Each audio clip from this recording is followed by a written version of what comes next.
नुकसान हुआ है। बताया गया कि लगातार हो रही मूसलाधार बारिश की वजह से नदियों में पानी बढ़ रहा है, जिसकी वजह से अभी भी कई गांवों पर खतरा बना हुआ है। ऐसे में प्रशासन ने एहतियात बरतते हुए कई इलाकों में हाई अलर्ट जारी कर दिया है।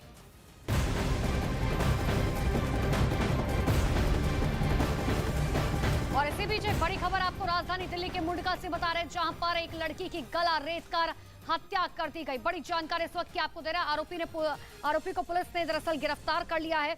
तो बड़ी जानकारी राजधानी दिल्ली के मुंडका से, जहां पर लड़की की हत्या कर दी गई, गला रेत कर लड़की की हत्या की गई, जिसके बाद आरोपी को पुलिस ने फिलहाल गिरफ्तार कर लिया है। अब इस पूरे मामले की जांच पड़ताल पुलिस की तरफ से की जा रही है कि आखिर वजह क्या थी।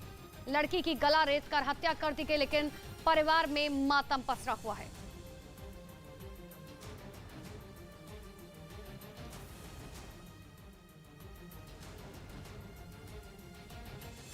ने बैट हमले की खतरनाक साजिश रची।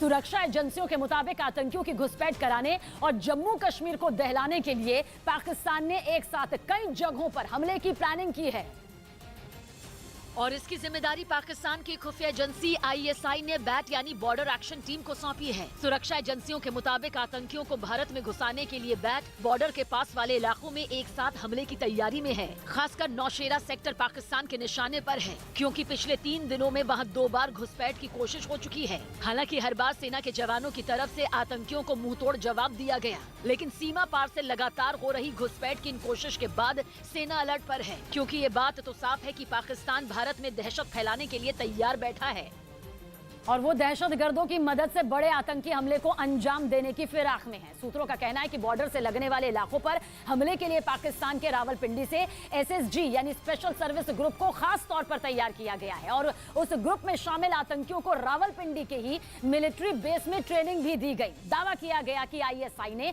हमले के लिए जो टीम तैयार की, उसमें लश्कर और जैश के आतंकी के अलावा पाकिस्तानी सेना के कमांडो और जवान भी शामिल हैं। ये भी बताया जा रहा है कि रावलपिंडी में ट्रेनिंग के बाद इस टीम को खैबर पख्तूनवा में स्पेशल ट्रेनिंग भी करवाई गई। सुरक्षा एजेंसियों के सूत्रों का कहना है कि पाकिस्तान ने बैट को जम्मू के अखनूर सेक्टर, राजौरी के सुंदरबनी और नौशेरा के सेक्टर में तैनात किया है और बताया जा रहा है कि बैट जल्द ही इन इलाकों पर हमला बोल सकती है, जिसे लेकर सेना अलर्ट मोड पर है। असल में पाकिस्तान ने बैट यानी कि बॉर्डर एक्शन टीम को भारत की सीमा में घुसकर 1 से 3 किलोमीटर के दायरे में हमले के लिए तैयार किया है।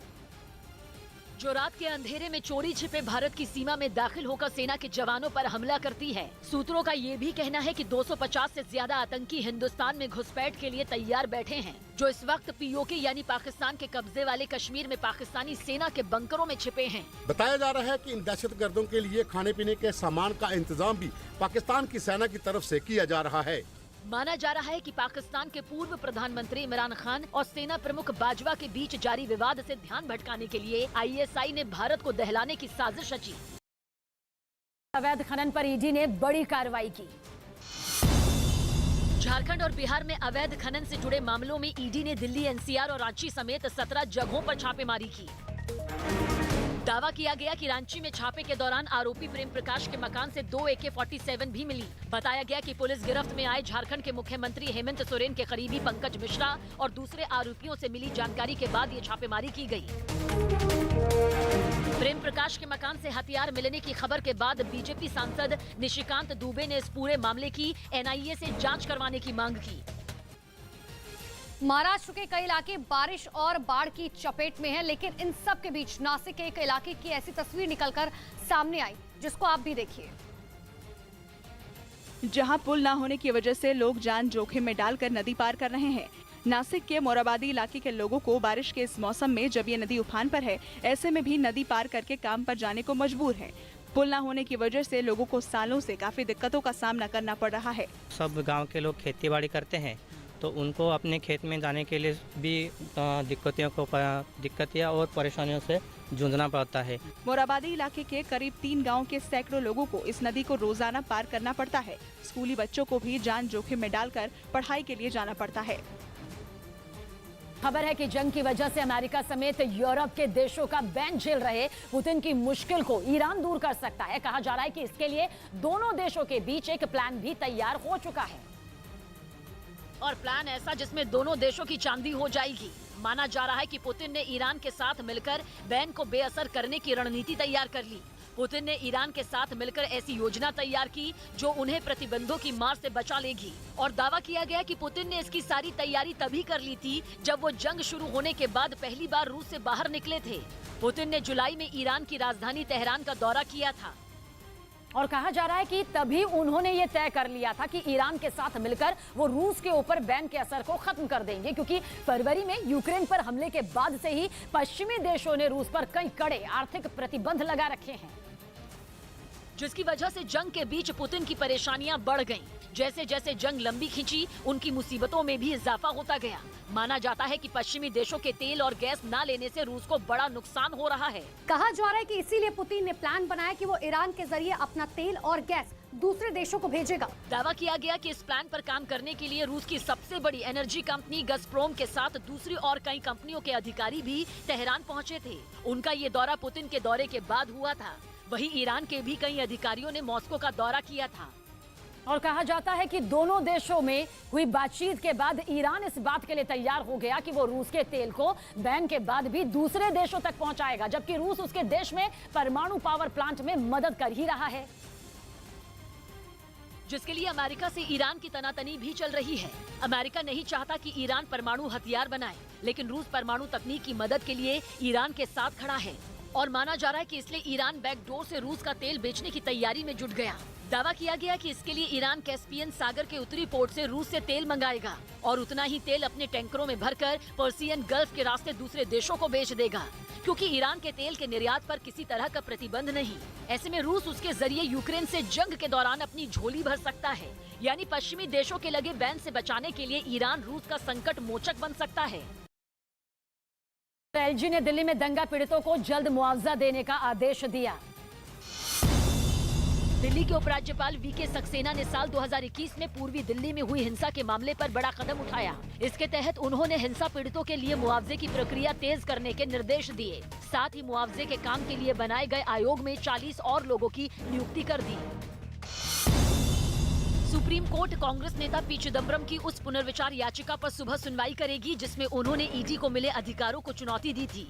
पिछले दिनों ही अदालत ने ईडी को गिरफ्तारी, तलाशी और चीजें जब्त करने के दिए गए अधिकार पर अपनी भी मुहर लगा दी थी। दिल्ली के किलोकरी इलाके में नकली मार्कशीट और डिग्री बनाने के आरोप में 6 लोगों को गिरफ्तार कर लिया गया। राजस्थान में बारिश की वजह से कई जिलों में बाढ़ जैसे हालात बन गए और सबसे बुरे हालात बूंदी जिले के हैं, जहां कई गांव तालाब में तब्दील हो गए। इसके साथ ही हालात ऐसे बन गए कि कई घरों ने जल समाधि ले ली। जहां नजर घुमा वहां पानी ही पानी दिखा, मानो पूरा इलाका टापू में तब्दील हो गया, जिसमें कई लोग फंसे नजर आए। नदी से सटे खांकट गांव में बेतहाशा पानी भर गया और जिन सड़कों पर कभी गाड़ियां चलती थी उस पर कई फीट पानी भर गया। वहीं कमर तक भरे पानी के बीच लोग जरूरत की चीज ले जाते नजर आए। एक बारगी तो ऐसा लगा कि नदी के बीचों बीच गांव बसा हो। जिनके घर पानी में डूब गए वो अपना घर छोड़ने पर मजबूर हो गए, तो कुछ लोग पानी से बचने के लिए छत पर चढ़ गए। हालात देखकर अंदाजा लगाना आसान था कि आने वाले दिनों में लोगों को राहत नहीं मिलने वाली, क्योंकि पानी लगातार बढ़ता जा रहा है और अब लोग गाँव छोड़कर सुरक्षित जगह चले गए। हिंद महासागर में चीन की बढ़ते दखल से निपटने के लिए भारत ने भी नौसेना की ताकत को धार देना शुरू कर दिया है, जिसके लिए प्रोजेक्ट 75I के तहत भारत 6 आधुनिक पनडुब्बियां तैयार करेगा, जिसे रक्षा के क्षेत्र में आत्मनिर्भर होने की ओर एक बड़ा कदम माना जा रहा है। खबर है कि इस प्रोजेक्ट के लिए स्पेन ने अपनी सबसे ताकतवर S80+ क्लास की पनडुब्बी की तकनीक साझा करने का ऑफर दिया, जिसे स्पेन ने समंदर में खतरनाक मिशन को अंजाम देने के लिए तैयार किया है। साथ ही इनमें ऐसी तकनीक का इस्तेमाल किया गया जिसकी मदद से पानी के अंदर इसका पता लगाना काफी मुश्किल हो जाता है।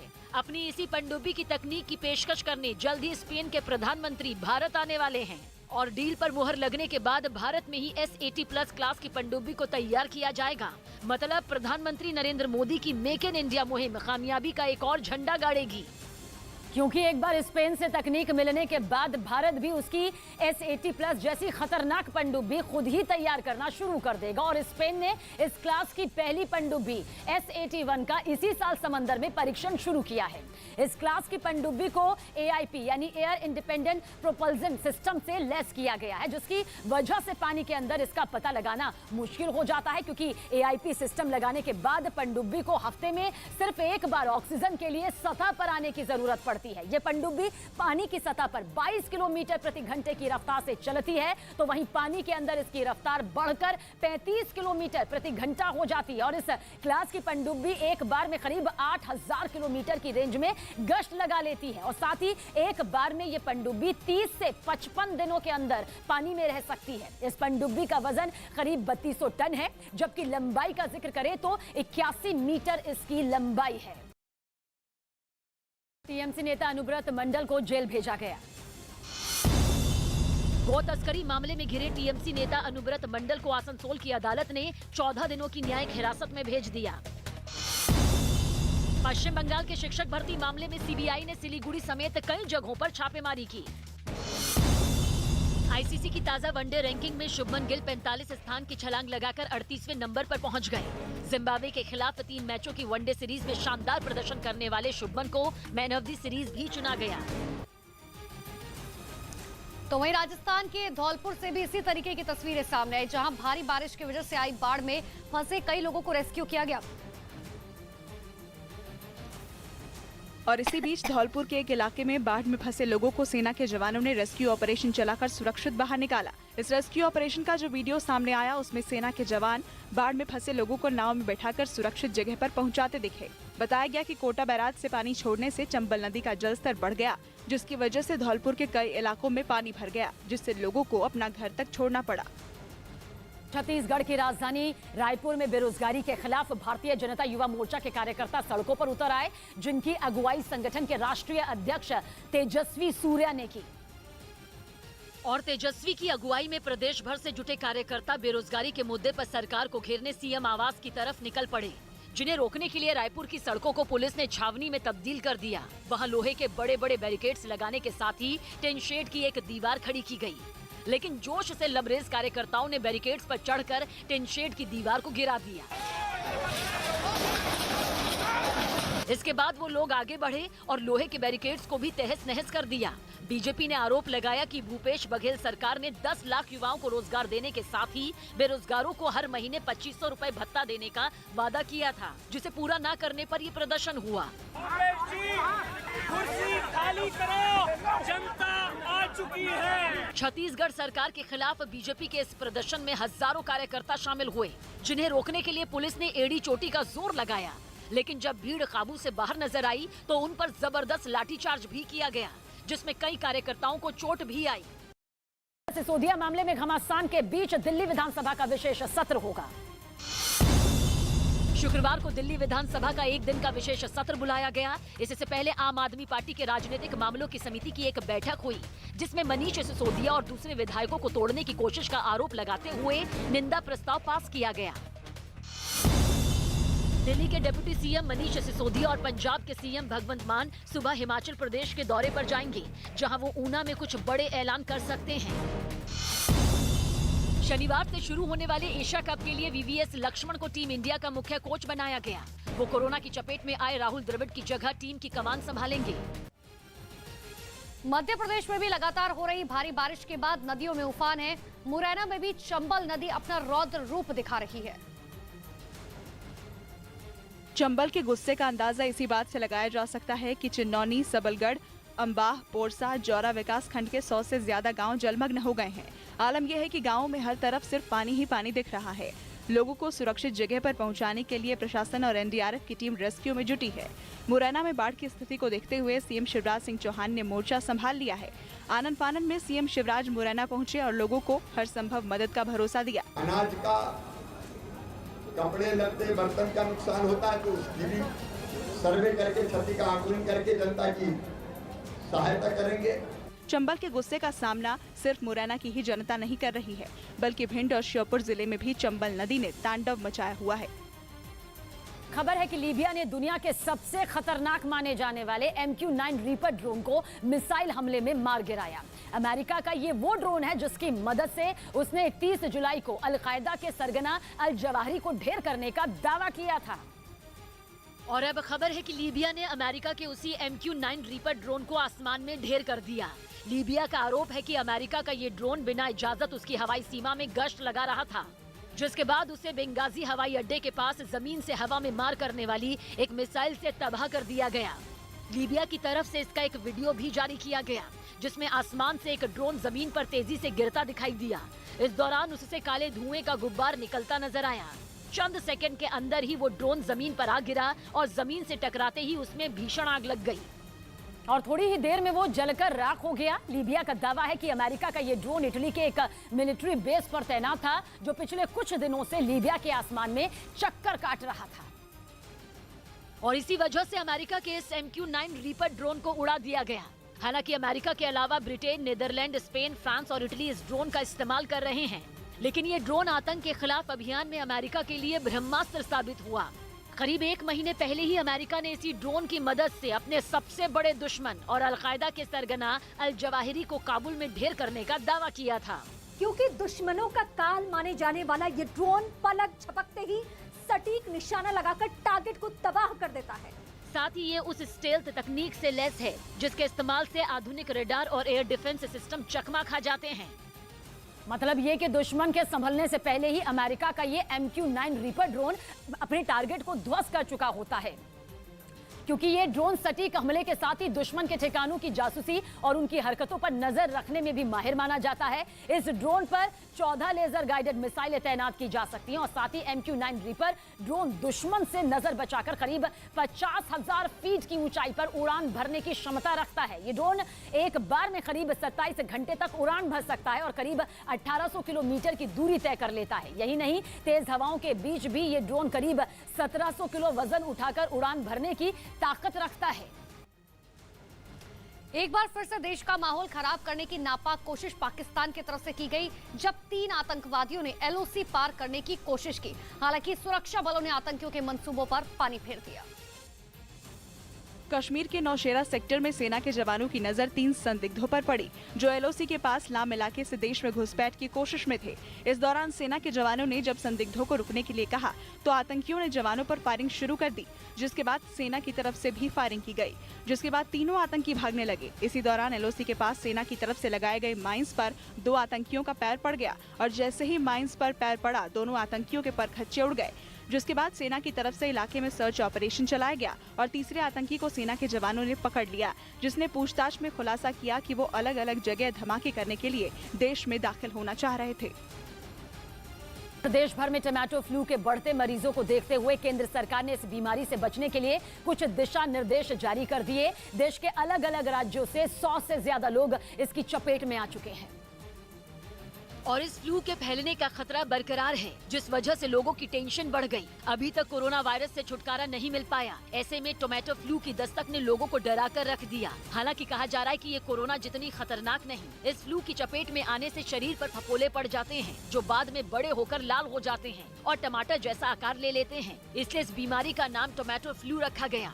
इसे फ्लू कहने के पीछे भी वजह है। इसे फ्लू इसलिए कहते हैं क्योंकि इस बीमारी के लक्षण फ्लू जैसे होते हैं, यानी कि टोमेटो फ्लू की चपेट में आने से तेज बुखार आ सकता है, उल्टी दस्त हो सकती है, गले में खराश और बदन दर्द की शिकायत भी हो सकती है। बच्चे को आइसोलेट कर लेना चाहिए 5 से 7 दिन तक। इन सभी के बीच सबसे ज्यादा चिंता की बात यह है कि इस फ्लू की चपेट में आमतौर पर 10 साल की उम्र से छोटे बच्चे आते दिख रहे हैं, जिनके लिए इन लक्षणों को झेलना अपने आप में एक बड़ी और बेहद चुनौतीपूर्ण माना जा रहा है। हालांकि इम्यूनिटी भी इसमें अहम भूमिका निभाती है और अगर किसी की बीमारियों से लड़ने की क्षमता कमजोर है तो बच्चों के साथ भी बड़े टोमेटो फ्लू के शिकार हो सकते हैं। इस फ्लू की शुरुआत देश में केरल से हुई। 6 मई को केरल के कोल्लम में टोमेटो फ्लू का पहला मरीज मिला था, जिसके बाद देश के अलग अलग राज्यों में इस बीमारी से जूझ रहे बच्चों की संख्या बढ़ती चली गई। केरल के बाद तमिलनाडु, उड़ीसा और हरियाणा में भी बच्चों के भीतर टोमेटो फ्लू का लक्षण पाए जा रहे हैं। हालांकि डॉक्टरों के मुताबिक ये बीमारी जानलेवा नहीं, लेकिन अगर इसकी चपेट में कोई आ जाए तो केंद्र के दिशा निर्देशों के मुताबिक टोमेटो फ्लू से जूझ रहे मरीज को 1 हफ्ते के लिए आइसोलेट कर देना चाहिए और मरीज को इस बीमारी से बाहर निकालने की अच्छी मात्रा में फ्लूइड देना चाहिए, यानी पानी और जूस, क्योंकि शरीर में फफोले पड़ने से जलन हो सकती है, तो उन्हें खरोचने की बजाय गुनगुने पानी से शरीर पर स्पॉन्ज करना चाहिए और साथ ही साफ सफाई का भी खास ख्याल रखना बेहद जरूरी बताया गया है। नीतीश सरकार ने सदन में बहुमत साबित कर दिया। विधानसभा में विश्वास प्रस्ताव के पक्ष में 160 वोट पड़े, जबकि विपक्ष में एक भी मत नहीं पड़ा। बीजेपी ने वोटिंग के दौरान सदन से वॉकआउट किया। मुख्यमंत्री नीतीश कुमार ने विश्वास प्रस्ताव के दौरान बीजेपी पर तीखा हमला बोला और विपक्षी दलों से अलग लोकसभा चुनाव मिलकर लड़ने की अपील की। ये जब तय हो गया कि हम लोग जो पहले जहां थे वहां पर चले जाएं, अब एक साथ हम आ गए। बीजेपी ने नीतीश कुमार पर पलटवार किया और आरजेडी को भी नीतीश कुमार से सावधान रहने की सलाह दे डाली। अगली बार ये केचुल कब छोड़ेंगे, आप लोग सावधान रहिएगा। कश्मीर के नौशेरा सेक्टर में 2 आतंकियों के माइंस पर पैर पड़ने की वजह से परखच्चे उड़ गए। उस घटना का सीसीटीवी फुटेज सामने आया जिसमें जोरदार धमाका होता है। वीडियो में एक सुनसान जगह नजर आई। सामने की तरफ कुछ पेड़ लगे दिखे। वीडियो में 2 लोग नजर आए जो थोड़ी दूरी पर चलने के बाद अचानक से भागने लगे और फिर एक और वीडियो सामने आया जिसमें दोनों आतंकी दिखे और फिर अचानक से एक जोरदार ब्लास्ट हुआ जिसके बाद पूरे इलाके में धुएं का गुबार नजर आया। ब्लास्ट कितना जोरदार था उसका अंदाजा वीडियो में उठ रहे धुएं से लगाना आसान था। बताया गया कि ये वीडियो उसी वक्त का है जब आतंकियों ने एलओसी पार करने की कोशिश की और सेना की जवानों की नजर उन पर पड़ी तो वो भागने लगे। उनमें से एक आतंकी कहीं छिप गया लेकिन 2 आतंकी भागते वक्त सेना के जवानों पर फायरिंग करने लगे। इसी बीच एक आतंकी का पैर माइंस पर पड़ गया और जोरदार ब्लास्ट हो गया जिसमें दोनों आतंकियों के परखच्चे उड़ गए। वहीं ब्लास्ट के बाद सेना के जवानों ने सर्च ऑपरेशन चलाया और तीसरे आतंकी को भी धर दबोचा। बड़ी खबर यह है कि यूक्रेन में चल रही जंग के कारण उन देशों की बल्ले बल्ले हो रही है जो कच्चा तेल निकालते हैं। कच्चा तेल निकालने वाला दुनिया का सबसे बड़ा देश है सऊदी अरब, जिसकी अर्थव्यवस्था को पहिए नहीं बल्कि पंख लग गए हैं। और जब से यूक्रेन में जंग शुरू हुई तब से सऊदी अरब की कमाई का कोई ठिकाना ही नहीं। महंगे कच्चे तेल की वजह से देश में बाहर का माहौल बना हुआ है। कच्चा तेल पहले खाड़ी देशों के लिए काला सोना कहा जाता था, लेकिन पिछले 6 महीनों से तो ये काला सोना काले हीरे की तरह चमक रहा है। इस चकाचौंध की हालत ये है कि अप्रैल से जून तक के 3 महीनों में सऊदी अरब की जीडीपी बढ़ने की दर 11.8% दर्ज की गई। सबसे बड़ा फायदा सऊदी अरब की तेल कंपनी अरामको को हुआ। अर्थव्यवस्था में आई इस बाहर का असर ये है कि लोग पहले से ज्यादा खर्च कर रहे हैं। अप्रैल से जून तक के 3 महीनों में लोगों ने 64% ज्यादा खर्च किया। कच्चा तेल निकालने वाले देशों की 5 उंगलियां घी में हैं और तेल पर निर्भर देशों का तेल निकल रहा है। इसलिए कच्चा तेल एक्सपोर्ट करने वाले देशों का संगठन ओपेक प्लस तेल का उत्पादन बढ़ाने पर राजी नहीं हो रहा। क्योंकि कच्चे तेल का उत्पादन करने वाले देशों के लिए फायदेमंद यही है कि कच्चे तेल की कीमतों में तेजी बनी रहे। लेकिन सऊदी अरब में इस बार मुनाफे का इस्तेमाल रियल एस्टेट और टूरिज्म में बड़े पैमाने पर हो रहा है, जिसकी वजह है सऊदी अरब की नई सोच। माना जा रहा है कि सऊदी अरब अपनी अर्थव्यवस्था की सूरत बदलने का फैसला कर चुका है। कोशिश ये है कि वो केवल तेल पर निर्भर न रहे, इसलिए उसने जंग की आग में आए तेल के उबाल में नई कहानी पकाने की तैयारी की।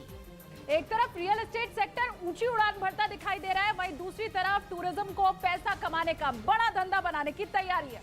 रियल एस्टेट सेक्टर में आई तेजी का आलम तो ये है कि पिछले 6 महीनों में वहाँ प्रॉपर्टी का कारोबार कई गुना बढ़ गया। रियाद में बना एक अब्दुल सलाम अल्माजेद नाम का प्रोजेक्ट खास तौर पर सुर्खियों में है। वहाँ 300 अपार्टमेंट एक झटके में बिक गए। बेचने वाले को भी उम्मीद नहीं थी कि ऐसी लॉटरी लगने वाली है। कोई छोटे से 1 BHK या जनता फ्लैट की बात नहीं हो रही। जो फ्लैट बिके उनकी कीमत 1 लाख रियाल, मतलब भारतीय रुपयों में 2 करोड़ से कम नहीं। लेकिन लोग इन्हें खरीदने से नहीं हिचके। ये बदल रहे सऊदी अरब की सबसे नई सूरत है। खबर है कि सऊदी अरब की कमाई का 16% हिस्सा इस बार टूरिज्म बढ़ाने पर खर्च किया गया। नए मॉल और नए पार्क बनाए जा रहे हैं। ये सब एक लग्जरी टूरिज्म डेवलपमेंट प्रोग्राम के तहत हो रहा है, जिनके तहत सऊदी अरब का मकसद असल में देश की सूरत को पूरी तरह बदलना है। और माना जा रहा है कि इसके पीछे सऊदी अरब के क्राउन प्रिंस मोहम्मद बिन सलमान की सोच है, जो सऊदी अरब को नए सांचे में ढालने की तैयारी कर चुके हैं। 2015 में मोहम्मद बिन सलमान को क्राउन प्रिंस घोषित किया गया था। तभी से वो इस मकसद पर काम कर रहे हैं।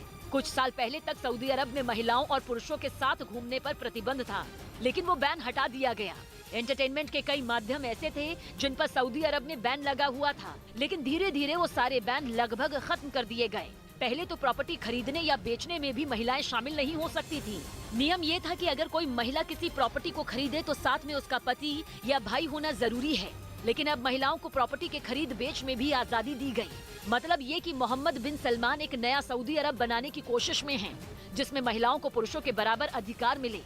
इसके अलावा सिर्फ कच्चा तेल ही मुल्क की पहचान ना हो, बल्कि जंग जैसे मौके पर हाथ लगे मुनाफे का इस्तेमाल मुनाफे के नए जरिए बनाने में किया जा सके। केजरीवाल सरकार और बीजेपी में अब एक और मुद्दे को लेकर बहस छिड़ गई। आम आदमी पार्टी ने आरोप लगाया कि बीजेपी ने उसके कई विधायकों को पाला बदलने के लिए 20-20 करोड़ रुपए का ऑफर दिया। इससे पहले डिप्टी सीएम मनीष सिसोदिया ने भी इस तरह के आरोप लगाए थे। पैसे का ऑफर करके, धमका के, डरा के तोड़ने का और दिल्ली सरकार को गिराने का प्रयास कर रहे हैं।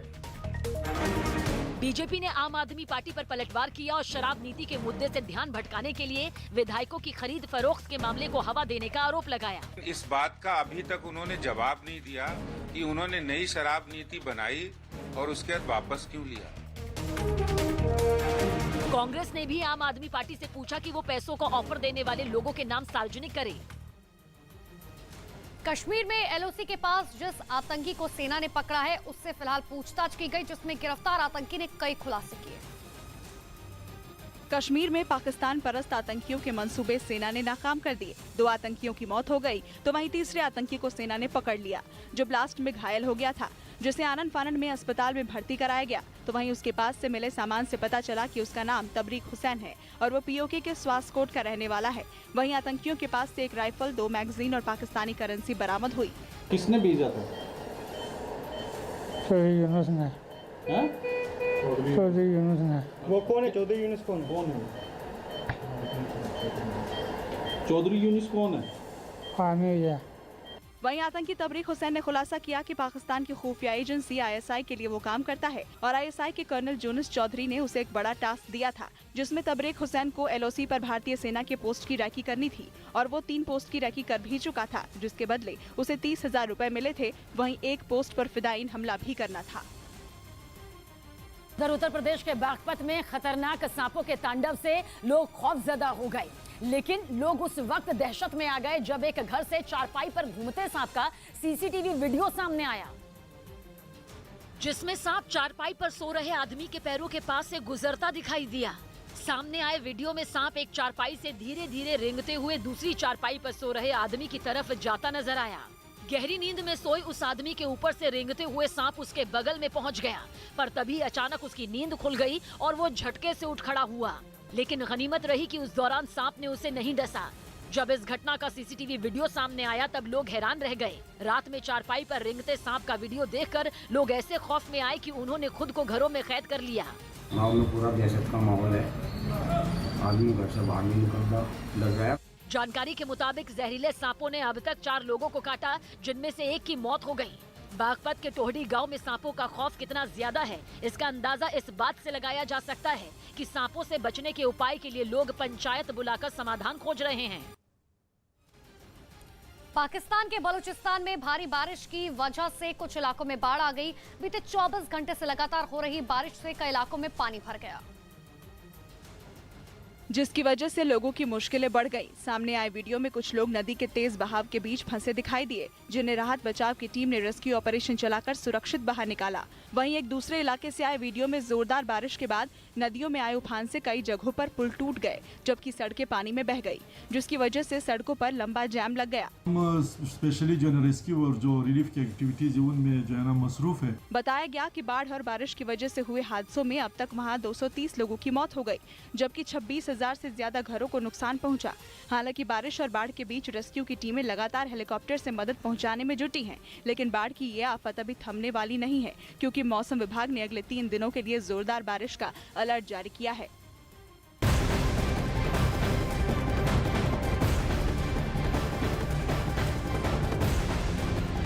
और इसी बीच बड़ी खबर आपको बता दें, झारखंड के मुख्यमंत्री का करीबी प्रेम प्रकाश को गिरफ्तार किया गया। ईडी ने प्रेम प्रकाश को गिरफ्तार कर लिया है।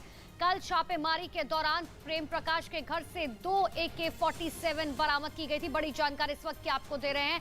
हेमंत सोरेन के करीबी बताया जा रहा है प्रेम प्रकाश। कल उनके घर पर ईडी की तरफ से छापेमारी की गई थी और अब प्रेम प्रकाश की गिरफ्तारी हो चुकी है। उनकी अलमीरा से, देखिए ये आपको AK-47 दिखा रहे हैं, उनकी अलमीरा से ये 2 AK-47 बरामद की गई थी ईडी की तरफ से, और जिसके बाद अब प्रेम प्रकाश को ईडी ने गिरफ्तार कर लिया है। मनी लॉन्ड्रिंग एक्ट में ये गिरफ्तारी की गई है उनके घर से, उनके घर की अलमीरा से दरअसल ये 2 AK-47 बरामद की गई थी। और झारखंड के सीएम हेमंत सोरेन के करीबी बताए जा रहे हैं प्रेम प्रकाश, जिनके घर पर ये छापेमारी ईडी की तरफ से की गई। मनी लॉन्ड्रिंग एक्ट में ये गिरफ्तारी की गई है।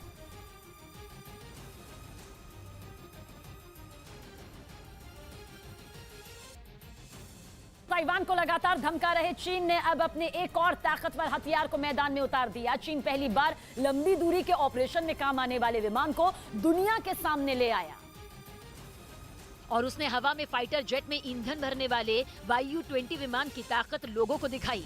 चीन ने दावा किया कि उसका ये विमान बेहद शक्तिशाली और लंबी दूरी तक काम करने वाला है।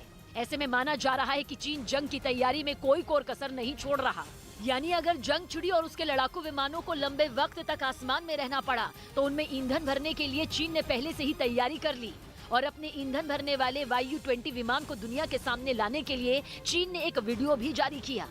उसने दावा किया कि YU-20 ने ताइवान स्ट्रेट के ऊपर उड़ रहे J-16 फाइटर जेट में बड़ी ही आसानी से ईंधन भर दिया और चीन का J-16 लड़ाकू विमान उसी ताइवान स्ट्रेट के ऊपर उड़ान भर रहा था, जहां से ताइवान को डराने के लिए चीन ने कई बार मिलिट्री ड्रिल की। क्योंकि ताइवान और अमेरिका की नजदीकी ने ड्रैगन को भड़का दिया था। इसके बाद कई दिनों तक चीन ताइवान को घेर कर मिसाइलें बरसाता रहा। उसके जंगी जहाज ताइवान के करीब जाकर अपनी ताकत का नमूना दिखाते रहे। यही नहीं, चीन के लड़ाकू विमानों ने भी कई बार ताइवान की एयर स्पेस में दखल दी थी। हालांकि वहां की गई मिलिट्री ड्रिल में कभी भी चीन ने ताइवान को निशाना बनाने की कोशिश नहीं की, लेकिन उसका मकसद यही था कि ताइवान डर जाए और अमेरिका से दूरी बना ले। मगर ऐसा हुआ नहीं। ताइवान ने भी चीन को उसी की भाषा में जवाब देने के लिए अपनी तैयारियां तेज कर दी और माना जा रहा है कि चीन ताइवान के इसी तेवर को देखते हुए पहली बार अपने ऐसे प्लेन को सामने ले आया जो घंटों तक उड़ान भरकर दूसरे विमानों में ईंधन भर सकता है। जिसके बाद चीन ने दावा किया कि नई जनरेशन का ये टैंकर एयरक्राफ्ट उसकी वायुसेना की ताकत को और बढ़ा देगा। हालांकि चीन अपने YU-20 विमान को पहली बार आधिकारिक रूप से दुनिया के सामने लाया, लेकिन इससे पहले भी वो इसका इस्तेमाल एक ऑपरेशन में कर चुका है। खबर के मुताबिक 28 नवंबर 2021 को चीन के कई विमान, जिनमें YU-20 टैंकर एयरक्राफ्ट भी शामिल था, ताइवान की समुद्री सीमा में घुस गए थे। कहा जाता है कि वो पहला मौका था जब YU-20 टैंकर एयरक्राफ्ट को ताइवान के नजदीक देखा गया था। यही नहीं, दावा तो ये भी किया जाता है कि उस वक्त YU-20 ने 2 J-16 लड़ाकू विमानों में ईंधन भी भरा था। बताया जाता है कि चीन के पास ईंधन भरने वाले 24 H-6U विमान पहले से हैं, लेकिन वो ना तो लंबी दूरी तक उड़ान भर सकते हैं और ना ही उनमें ज्यादा ईंधन ले जाने की क्षमता है। यही वजह है कि चीन YU-20 को तुरुप का इक्का करार दे रहा है। जयवीर शेरगिल कांग्रेस से अलग हो गए। कांग्रेस प्रवक्ता जयवीर शेरगिल ने पार्टी अध्यक्ष सोनिया गांधी को एक खत लिखा, जिसमें उन्होंने पार्टी की प्राथमिक सदस्यता और प्रवक्ता पद से इस्तीफा दे दिया। साथ ही आरोप लगाया कि पार्टी में काबिलियत का सम्मान नहीं हो रहा। अरमानों के लिए स्वाभिमान पे समझौता नहीं किया जाता। खबर है कि जयवीर शेरगिल पार्टी के मीडिया डिपार्टमेंट में उनका इस्तेमाल नहीं किए जाने से भी नाराज थे। कांग्रेस ने बताया कि प्रवक्ताओं और मीडिया पैनलिस्ट की नई सूची जल्द जारी हो जाएगी, जिसमें कुछ पुराने तो कुछ नए नाम भी शामिल होंगे। उत्तराखंड के जोशीमठ में एक आदमी नाले में बह गया। सूचना मिलने पर मौके पर पहुंचे एसडीआरएफ टीम ने सर्च ऑपरेशन चलाया, लेकिन काफी मशक्कत करने के बाद भी शख्स का पता नहीं चल सका। दरअसल लगातार हो रही बारिश की वजह से उत्तराखंड में नदी और नाले उफान पर हैं। ऐसे में पुलिया पार करते वक्त एक आदमी नाले में गिर गया था। अमेरिका और चीन के बीच एक बड़ी जंग को अब तय माना जा रहा है और इसकी वजह अकेला ताइवान नहीं बल्कि तेजी से बदल रही दुनिया में ताकत के समीकरण हैं। ऐसे समीकरण जिनमें अमेरिका को वजूद की लड़ाई लड़नी पड़ सकती है, जिसके लिए उसे चीन के साथ भिड़ना ही पड़ेगा। अमेरिका के कई पत्रकारों और सामरिक मामलों के जानकारों की राय लेकर ये दावा एक रिपोर्ट में किया गया। दावा ये है कि तेजी से समुद्र में बढ़ रहा चीन का दबदबा दुनिया के लिए बड़ी चुनौती खड़ी करने वाला है। अमेरिका से तो चीन पहले ही सीधा पंगा लेने से नहीं झिझक रहा, अब खतरा अमेरिका के दोस्तों पर भी है। चीन के पूर्व में दक्षिण कोरिया और जापान जैसे ऐसे कई देश हैं जो अमेरिका के बड़े सहयोगी हैं। अमेरिका के इन दोस्तों को भी अगर ऐसा लगने लगा अमेरिका उनकी सुरक्षा नहीं कर पाएगा तो खतरा बहुत बड़ा होगा। अमेरिका के लिए ताकत के सारे समीकरण बदल जाएंगे। सुपर पावर होने का अमेरिका का भ्रम पूरी तरह टूट जाएगा। अमेरिका का दुनिया की महाशक्ति का तमगा भी खतरे में पड़ जाएगा, खासतौर पर तब जब यूक्रेन की जंग के कारण अमेरिका की साख को बहुत बड़ा धक्का लगा था। ऐसे में अमेरिका को अपना वजूद बचाने के लिए चीन के साथ जंग लड़ना बेहद जरूरी हो सकता है और ऊपर से ताइवान पर भड़का विवाद चीन के लिए भी सीधी चुनौती से कम नहीं है, क्योंकि नैन्सी पेलोसी की यात्रा चीन को सीधी ललकार है। चीन की लाख चेतावनी के बावजूद नैन्सी पेलोसी की यात्रा भी हुई, वो भी ऐसे वक्त में जब चीन पर ताइवान की वन चाइना वाली पॉलिसी कमजोर होने लगी हो। पिछले कुछ सालों में ताइवान में चीन के खिलाफ गुस्सा बढ़ा है। चीन की नीतियों और विस्तारवाद वाली सोच के खिलाफ ताइवान के लोगों की आवाज बुलंद होने लगी। चीन पिछले 15 सालों से लगातार कभी कानूनों में बदलाव करके तो कभी अहम जगहों पर अपनी लोगों की तैनाती करके ताइवान को कंट्रोल करने की कोशिश में लगा है, लेकिन उसकी पकड़ मजबूत होने की बजाय कमजोर होती जा रही है। दावा तो यहाँ तक है कि ताइवान में लोगों पर कानूनी सख्ती का भी अब वहाँ उल्टा असर हो रहा है, वो भी ऐसे वक्त में जब PLA में चल रहे अंदरूनी घमासान की वजह से चीन में खलबली की शुरुआत हो रही हो। मतलब ये कि चीन के लिए ताइवान की गुत्थी बुरी तरह से उलझी हुई है, साफ दिखने भी लगी है। दावा यह है कि अमेरिका और चीन दोनों के लिए एक दूसरे से टकराना बेहद जरूरी है, लेकिन फिलहाल हालात ऐसे हैं कि दोनों में से कोई भी जंग लड़ने का फैसला नहीं कर सकता, क्योंकि दोनों के ही पास आर्थिक मोर्चे पर चुनौतियां कम नहीं। चीन को लग रहा है कि अमेरिका ताइवान की सूरत बदलना चाहता है, अमेरिका को लगता है कि चीन ताइवान की सूरत बिगाड़ना चाहता है, अमेरिका को लगता है कि चीन उसे चुनौती दे रहा है और चीन को लगता है कि अमेरिका उसे चुनौती दे रहा है। चीन के लिए ताइवान की घेराबंदी बेहद जरूरी हो गई है और अमेरिका के लिए चीन के सामने सीना तान कर खड़ा होना भी बहुत जरूरी है। चीन के लिए ताइवान की घेराबंदी जरूरी हो चुकी है और अमेरिका के लिए चीन के सामने सीना तान कर खड़ा होना जरूरी हो गया है। लेकिन हकीकत ये है कि ना तो चीन अभी जंग लड़ने की हालत में है और ना ही अमेरिका जंग लड़ने की हिम्मत जुटा सकता। इसलिए जानकार मान रहे हैं कि अभी दोनों ही बड़ी ताकतें जंग लड़ने का फैसला कतई नहीं लेंगी। हालांकि ये जंग ज्यादा वक्त तक टाली भी नहीं जा सकती। इसलिए रिपोर्ट में दावा किया गया कि 2023 के बाद तक वो माहौल तैयार हो जाएगा जब चीन और अमेरिका के बीच एक बड़ी जंग होगी। हिमाचल प्रदेश के चंबा से खबर है, जहां लगातार हो रही बारिश की वजह से हालात और भी ज्यादा बिगड़े हैं। वहीं नदी उफान पर होने की वजह से पुल तेज बहाव में बह गया। पुल बहने से लोगों की परेशानी बढ़ गई। सलूणी हिमगिरी मार्ग पूरी तरीके से बंद हो गया। तो बारिश ने चंबा में हालात पूरी तरीके से बिगाड़ दिए हैं। तस्वीरें आपके सामने हैं।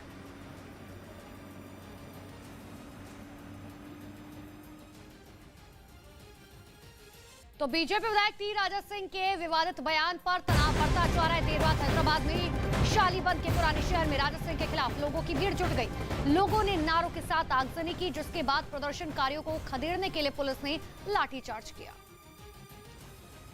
तो 20 से ज्यादा लोग हिरासत में लिए गए हैं। टी राजा सिंह के बयान के बाद लगातार हैदराबाद में माहौल बिगड़ता हुआ तस्वीर आपको दिखा रहे हैं, जहां पर माहौल बिगड़ा। देर रात वहां पर आगजनी की गई। देखिए, लाठीचार्ज पुलिस को वहां पर करना पड़ा मौके को संभालने के लिए। हालांकि जगह जगह प्रदर्शन वहां पर हैदराबाद में किए जा रहे हैं टी राजा सिंह के खिलाफ। 20 से ज्यादा लोग हालांकि इस पूरे मामले में हिरासत में लिए गए हैं।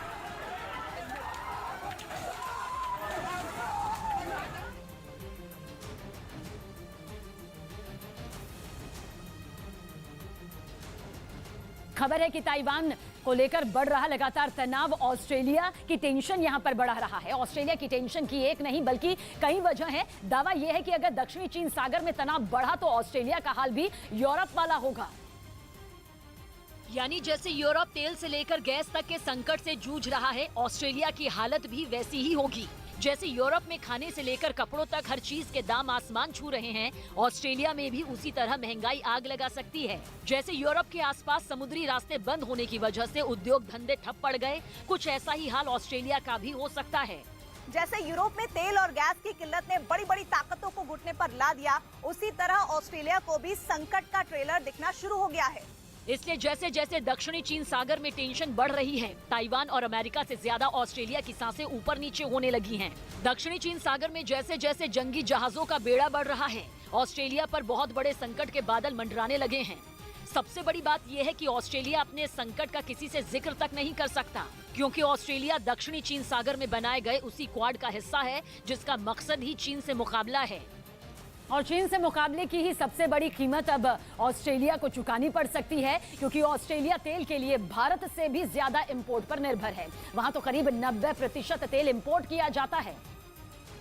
और इंपोर्ट करने के लिए जो समुद्र का रूट है उस पर चीन का कंट्रोल हो सकता है। हालांकि ये खेल भी उतना सीधा नहीं, क्योंकि ऑस्ट्रेलिया के पास जो ज्यादातर तेल पहुंचता है वो उसके पड़ोसियों से ही पहुंचता है। वो समुद्र का एक ऐसा हिस्सा है जहां चीन की पकड़ अभी ज्यादा मजबूत नहीं, लेकिन असली कहानी ये है कि उसके पड़ोसियों तक माल जहां से आता है उसे चीन कंट्रोल कर सकता है। दक्षिण चीन सागर में जिस तरह से तनाव बढ़ रहा है और अगर जंग शुरू हो गई तो कारोबार ठप पड़ना तय है। जहां जंग चल रही होगी वहां तो क्या, वहां से सैकड़ों किलोमीटर दूर तक भी जहाजों का चलना बंद हो सकता है। ऊपर से ऑस्ट्रेलिया के वो पड़ोसी जो उसकी तेल जैसी अहम जरूरतों को पूरा करते हैं, उनकी हैसियत इतनी बड़ी नहीं कि वो चीन से पंगा ले सकें। मतलब ये कि जंग अगर हो गई तो चीन से टकराने की कीमत ऑस्ट्रेलिया को ही भुगतनी पड़ेगी। जिसकी सबसे बड़ी वजह यह है कि ऑस्ट्रेलिया में ज्यादातर कच्चे तेल का रिफाइनिंग का काम सिर्फ 2 ही जगहों पर होता है और वो दोनों ही समुद्र के किनारे हैं। परेशानी यह है कि यहाँ तक जिन पड़ोसी देशों के जरिए कच्चा तेल पहुंचता है वो भी खुद कच्चे तेल का भंडार नहीं रखते। मसलन दक्षिण कोरिया, सिंगापुर, जापान, ताइवान, ये सभी समुद्र में टापू जैसे देश हैं जो दुनिया की बड़ी ताकतों से कच्चा तेल लेकर उसे ऑस्ट्रेलिया को एक्सपोर्ट करते हैं। 27% तेल ऑस्ट्रेलिया तक दक्षिण कोरिया से पहुंचता है, 26% सिंगापुर से आता है, 15% आता है जापान से और 9% ताइवान से। अगर चीन ने इन सारे देशों तक पहुंचने से समुद्र तट के रूट ठप करने की ठान ली तो उसे ज्यादा मेहनत नहीं करनी पड़ेगी। उसे सिर्फ दक्षिणी चीन सागर में पहले से मौजूद अपनी नौसेना को हाइपर एक्टिव मोड में डालना पड़ेगा। दक्षिण चीन सागर में एक बड़े हिस्से में चीन की नौसेना की मौजूदगी बड़े पैमाने पर है। ऊपर से वहां चीन की वायुसेना भी अपनी ताकत तेजी से बढ़ा रही है। मतलब ये कि अगर दक्षिण चीन सागर में जंग छिड़ गई तो ऑस्ट्रेलिया की हालत बिल्कुल यूरोप जैसी यहां पर हो सकती है। स्वास्थ्य मंत्रालय ने बड़ा फैसला लिया। आयुष्मान भारत योजना का नाम अब आयुष्मान भारत प्रधानमंत्री जन आरोग्य योजना मुख्यमंत्री योजना कर दिया गया। कुछ राज्यों ने पहले इसके नाम पर आपत्ति जताई थी, जिसे देखते हुए ये बदलाव किया गया। अब इस योजना के तहत बनने वाले कार्ड पर केंद्र के अलावा राज्यों का लोगो भी लगेगा। हालांकि दिल्ली, पश्चिम बंगाल और ओडिशा अब तक इसमें शामिल नहीं है। इस योजना में ट्रांसजेंडर को भी शामिल कर लिया गया। इसके तहत अब उन्हें भी 5 लाख तक का मुफ्त इलाज मिलेगा। बवाल मच गया कि आसपास के लोग भी खौफ में आ गए। हालांकि कोचिंग सेंटर के बाहर मारपीट की जानकारी मिलने पर पुलिस को देखते ही मारपीट करने वाले सभी लड़ाके वहां से फरार हो गए। ਉਹਨਾਂ ਦੀ ਤਲਾਸ਼ ਲਈ ਛਾਪੇਮਾਰੀ ਕਰ ਰਹੇ ਹਾਂ, ਜਿਵੇਂ ਵੀ ਬਾਕੀ ਜਾਂਚ ਪੜਤਾਲ ਕਰ ਰਹੇ ਹਾਂ। दिन दहाड़े हुई मारपीट से जहां लोग दहशत में आ गए, वहीं पुलिस ने भी आरोपी लड़कों की तलाश तेज कर दी। हालांकि दोनों गुटों के बीच किस बात को लेकर मारपीट हुई, इस बात का पता नहीं चल सका। और सिर्फ फाइटर जेट और युद्धपोत ही नहीं, खबर यह भी है कि ताइवान के पास एक और ऐसा खतरनाक हथियार है जो जंग छिड़ने पर चीन को बेबस कर सकता है। और उसका ये घातक हथियार है बंकरों का एक ऐसा मायाजाल जो ताइवान ने चप्पे चप्पे पर फैला रखा है। और कहा जाता है कि अगर चीन ने ताइवान पर हमला किया तो वो उसके बंकरों के चक्रव्यूह में ऐसे उलझ जाएगा जैसे जाल में फंसी मछली। दावा किया जाता है कि ताइवान ने अपनी सुरक्षा के लिए जमीन के नीचे बंकरों का ऐसा मकड़ जाल बना दिया जिससे पार पाना किसी के लिए भी आसान नहीं होगा। उसने पहाड़ों से लेकर शहर तक बंकरों की ऐसी किलेबंदी की है जिसे तोड़ पाना चीन के लिए भी मुसीबत बन जाएगा। ऐसे ही बंकरों का जाल ताइवान ने पूर्वी चीन सागर के किनारे बसे हुआलियन शहर की पहाड़ियों में बिछा रखा है। यहाँ पर वो पूरी तरह से हैंगर्स तैनात किए गए हैं, तैयारी की गई है, बंकर्स बनाए गए हैं इन पहाड़ियों को काट काट के, जहाँ बेस तैयार किया गया। कहा जाता है कि उसने इन पहाड़ियों के नीचे अपनी सेना के लिए एक अलग शहर ही बसा दिया। और वहां बनाए गए बंकरों में ताइवान बेहद घातक लड़ाकू विमानों को रखता है और साथ ही उन विमानों में लगाई जाने वाली मिसाइल और दूसरे खतरनाक हथियार भी इन्हीं पहाड़ियों के नीचे बनाए गए बंकरों में रखे जाते हैं। लेकिन इन पहाड़ियों को देखकर ये अंदाजा नहीं लगाया जा सकता कि इनके नीचे ताइवान की ऐसी ताकत छिपी है जो चीन को उसी की भाषा में जवाब दे सकती है। दावा किया गया कि ताइवान ने इस जगह पर 200 F-16 लड़ाकू विमान रखे हैं, जिसे एशिया में F-16 फाइटर जेट का सबसे बड़ा बेस बताया जाता है। और ये आधुनिक लड़ाकू विमान पलक झपकते ही वहां बने एयरबेस से उड़ान भरने के लिए हमेशा तैयार रहते हैं। इस बात की खबर मिलते ही कि चीन का कोई फाइटर जेट ताइवान की एयर स्पेस में दाखिल हुआ है, ये विमान उसे खदेड़ने के लिए आसमान में गरजने लगते हैं। ये फाइटर जेट जो इस वक्त आपको बताएगा कि ताइवान की तैयारियां कितनी जबरदस्त है और इसी तरह के कई विमान लगातार जा रहे हैं। ताइवान के हुआलियन शहर की पहाड़ियों के नीचे आधुनिक कमांड सेंटर भी बना रखा है, जहां से वो चीन की हर हरकत पर नजर रखता है। दावा तो ये भी किया जाता है कि ताइवान के पास F-16 विमानों की अगली पीढ़ी के फाइटर प्लेन की भी बड़ी संख्या मौजूद है, जिन्हें F-16V यानी F-16 वाइपर के नाम से जाना जाता है। F-16V दुनिया के बेहद आधुनिक लड़ाकू विमानों में से एक है। साथ ही इसमें तैनात मिसाइलें इसे एक बेहद खूंखार विमान बना देती हैं। इसमें बेहद घातक बम, हवा से जमीन पर और हवा से हवा में मार करने वाली मिसाइलों को लगाया जा सकता है।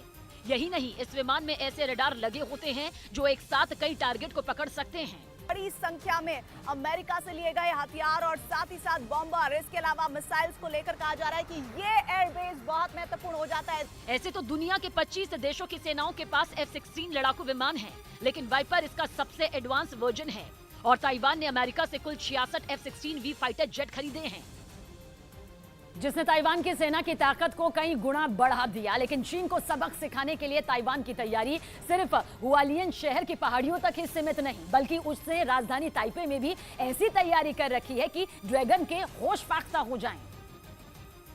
और कहा जाता है कि ताइवान ने ताइपे की जगमगाती सड़कों के नीचे भी सुरंगों का एक जाल बिछा रखा है।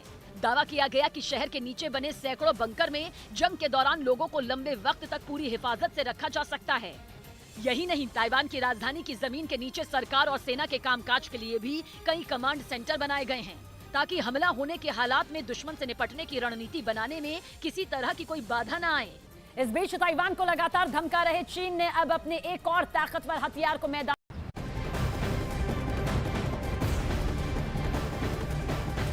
और इसी बीच बड़ी खबर आपको बता दें, रूस और यूक्रेन के बीच युद्ध के 6 महीने पूरे हो चुके हैं, लेकिन युद्ध थमने का नाम नहीं ले रहा। रूस लगातार हमले तेज कर रहा है।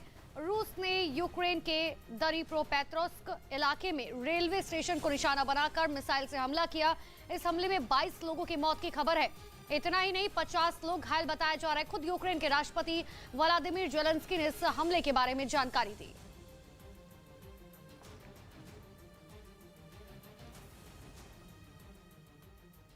कि YU-20 ने ताइवान स्ट्रेट के ऊपर उड़ रहे J-16 फाइटर जेट में बड़ी ही आसानी से ईंधन भर दिया। और चीन का J-16 लड़ाकू विमान उसी ताइवान स्ट्रेट के ऊपर उड़ान भर रहा था, जहां से ताइवान को डराने के लिए चीन ने कई बार मिलिट्री ड्रिल की। क्योंकि ताइवान और अमेरिका की नजदीकी ने ड्रैगन को भड़का दिया था। इसके बाद कई दिनों तक चीन ताइवान को घेर कर मिसाइलें बरसाता रहा। उसके जंगी जहाज ताइवान के करीब जाकर अपनी ताकत का नमूना दिखाते रहे। यही नहीं, चीन के लड़ाकू विमानों ने भी कई बार ताइवान की एयर स्पेस में दखल दी थी। हालांकि वहां की गई मिलिट्री ड्रिल में कभी भी चीन ने ताइवान को निशाना बनाने की कोशिश नहीं की, लेकिन उसका मकसद यही था कि ताइवान डर जाए और अमेरिका से दूरी बना ले। मगर ऐसा हुआ नहीं। ताइवान ने भी चीन को उसी की भाषा में जवाब देने के लिए अपनी तैयारियां तेज कर दी। और माना जा रहा है कि चीन ताइवान के इसी तेवर को देखते हुए पहली बार अपने ऐसे प्लेन को सामने ले आया जो घंटों तक उड़ान भरकर दूसरे विमानों में ईंधन भर सकता है। जिसके बाद चीन ने दावा किया कि नई जनरेशन का ये टैंकर एयरक्राफ्ट उसकी वायुसेना की ताकत को और बढ़ा देगा। हालांकि चीन अपने YU-20 विमान को पहली बार आधिकारिक रूप से दुनिया के सामने लाया, लेकिन इससे पहले भी वो इसका इस्तेमाल एक ऑपरेशन में कर चुका है। खबर के मुताबिक 28 नवंबर 2021 को चीन के कई विमान, जिनमें YU-20 टैंकर एयरक्राफ्ट भी शामिल था, ताइवान की समुद्री सीमा में घुस गए थे। कहा जाता है कि वो पहला मौका था जब YU-20 टैंकर एयरक्राफ्ट को ताइवान के नजदीक देखा गया था। यही नहीं, दावा तो ये भी किया जाता है कि उस वक्त YU-20 ने 2 J-16 लड़ाकू विमानों में ईंधन भी भरा था। बताया जाता है कि चीन के पास ईंधन भरने वाले 24 H-6U विमान पहले से हैं, लेकिन वो ना तो लंबी दूरी तक उड़ान भर सकते हैं और ना ही उनमें ज्यादा ईंधन ले जाने की क्षमता है। यही वजह है कि चीन YU-20 को तुरुप का इक्का करार दे रहा है। उधर अमेरिका और चीन के बीच एक बड़ी जंग को अब तय माना जा रहा है और इसकी वजह अकेला ताइवान नहीं, बल्कि तेजी से बदल रही दुनिया में ताकत के समीकरण हैं। ऐसे समीकरण जिनमें अमेरिका को वजूद की लड़ाई लड़नी पड़ सकती है, जिसके लिए उसे चीन के साथ भिड़ना ही पड़ेगा। अमेरिका के कई पत्रकारों और सामरिक मामलों के जानकारों की राय लेकर ये दावा एक रिपोर्ट में किया गया। दावा ये है कि तेजी से समुद्र में बढ़ रहा चीन का दबदबा दुनिया के लिए बड़ी चुनौती खड़ी करने वाला है। अमेरिका से तो चीन पहले ही सीधा पंगा लेने से नहीं झिझक रहा, अब खतरा अमेरिका के दोस्तों पर भी है। चीन के पूर्व में दक्षिण कोरिया और जापान जैसे ऐसे कई देश हैं जो अमेरिका के बड़े सहयोगी हैं। अमेरिका के इन दोस्तों को भी अगर ऐसा लगने लगा अमेरिका उनकी सुरक्षा नहीं कर पाएगा तो खतरा बहुत बड़ा होगा। अमेरिका के लिए ताकत के सारे समीकरण बदल जाएंगे। सुपर पावर होने का अमेरिका का भ्रम पूरी तरह टूट जाएगा। अमेरिका का दुनिया की महाशक्ति का तमगा भी खतरे में पड़ जाएगा, खासतौर पर तब जब यूक्रेन की जंग के कारण अमेरिका की साख को बहुत बड़ा धक्का लगा था। ऐसे में अमेरिका को अपना वजूद बचाने के लिए चीन के साथ जंग लड़ना बेहद जरूरी हो सकता है और ऊपर से ताइवान पर भड़का विवाद चीन के लिए भी सीधी चुनौती से कम नहीं है, क्योंकि नैन्सी पेलोसी की यात्रा चीन को सीधी ललकार है। चीन की लाख चेतावनी के बावजूद नैन्सी पेलोसी की यात्रा भी हुई, वो भी ऐसे वक्त में जब चीन पर ताइवान की वन चाइना वाली पॉलिसी कमजोर होने लगी हो। पिछले कुछ सालों में ताइवान में चीन के खिलाफ गुस्सा बढ़ा है। चीन की नीतियों और विस्तारवाद वाली सोच के खिलाफ ताइवान के लोगों की आवाज बुलंद होने लगी। चीन पिछले 15 सालों से लगातार कभी कानूनों में बदलाव करके तो कभी अहम जगहों पर अपनी लोगों की तैनाती करके ताइवान को कंट्रोल करने की कोशिश में लगा है, लेकिन उसकी पकड़ मजबूत होने की बजाय कमजोर होती जा रही है। दावा तो यहाँ तक है कि ताइवान में लोगों पर कानूनी सख्ती का भी अब वहाँ उल्टा असर हो रहा है, वो भी ऐसे वक्त में जब पीएलए में चल रहे अंदरूनी घमासान की वजह से चीन में खलबली की शुरुआत हो रही हो। मध्य प्रदेश में आसमान से इतना पानी बरसा कि हाहाकार मच गया। राज्य में हालात इस कदर बिगड़ गए कि कई इलाकों में बाढ़ से मची तबाही थमने का नाम लेती दिखाई नहीं दे रही। वहां पिछले 2 दिनों से 6000 से ज्यादा लोगों को सुरक्षित जगहों पर ले जाया गया, लेकिन कई इलाके अभी भी बुरी तरह से जूझ रहे हैं। इनमें आगर मालवा जिला भी शामिल है, जहां बाढ़ का खतरा बना हुआ है। लेकिन कुछ लोग हैं कि सतर्कता बरतने को तैयार नहीं। इसी का नतीजा रहा कि एक ट्रक पलट गया। जो तस्वीरें सामने आई उनमें साफ दिखा कि नदी के ऊपर बने पुल पर जबरदस्त पानी बह रहा है, जिससे रास्ता पार करना खतरनाक भी है।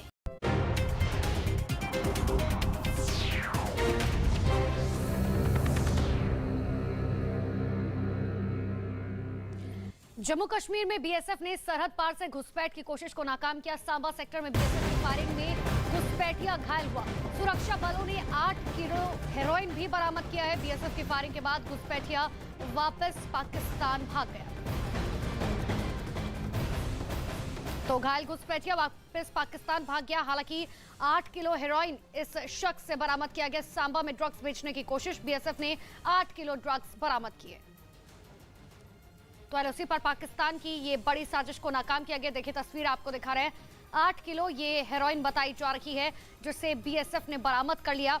हालांकि शख्स जो है वो वापस भागकर पाकिस्तान चला गया।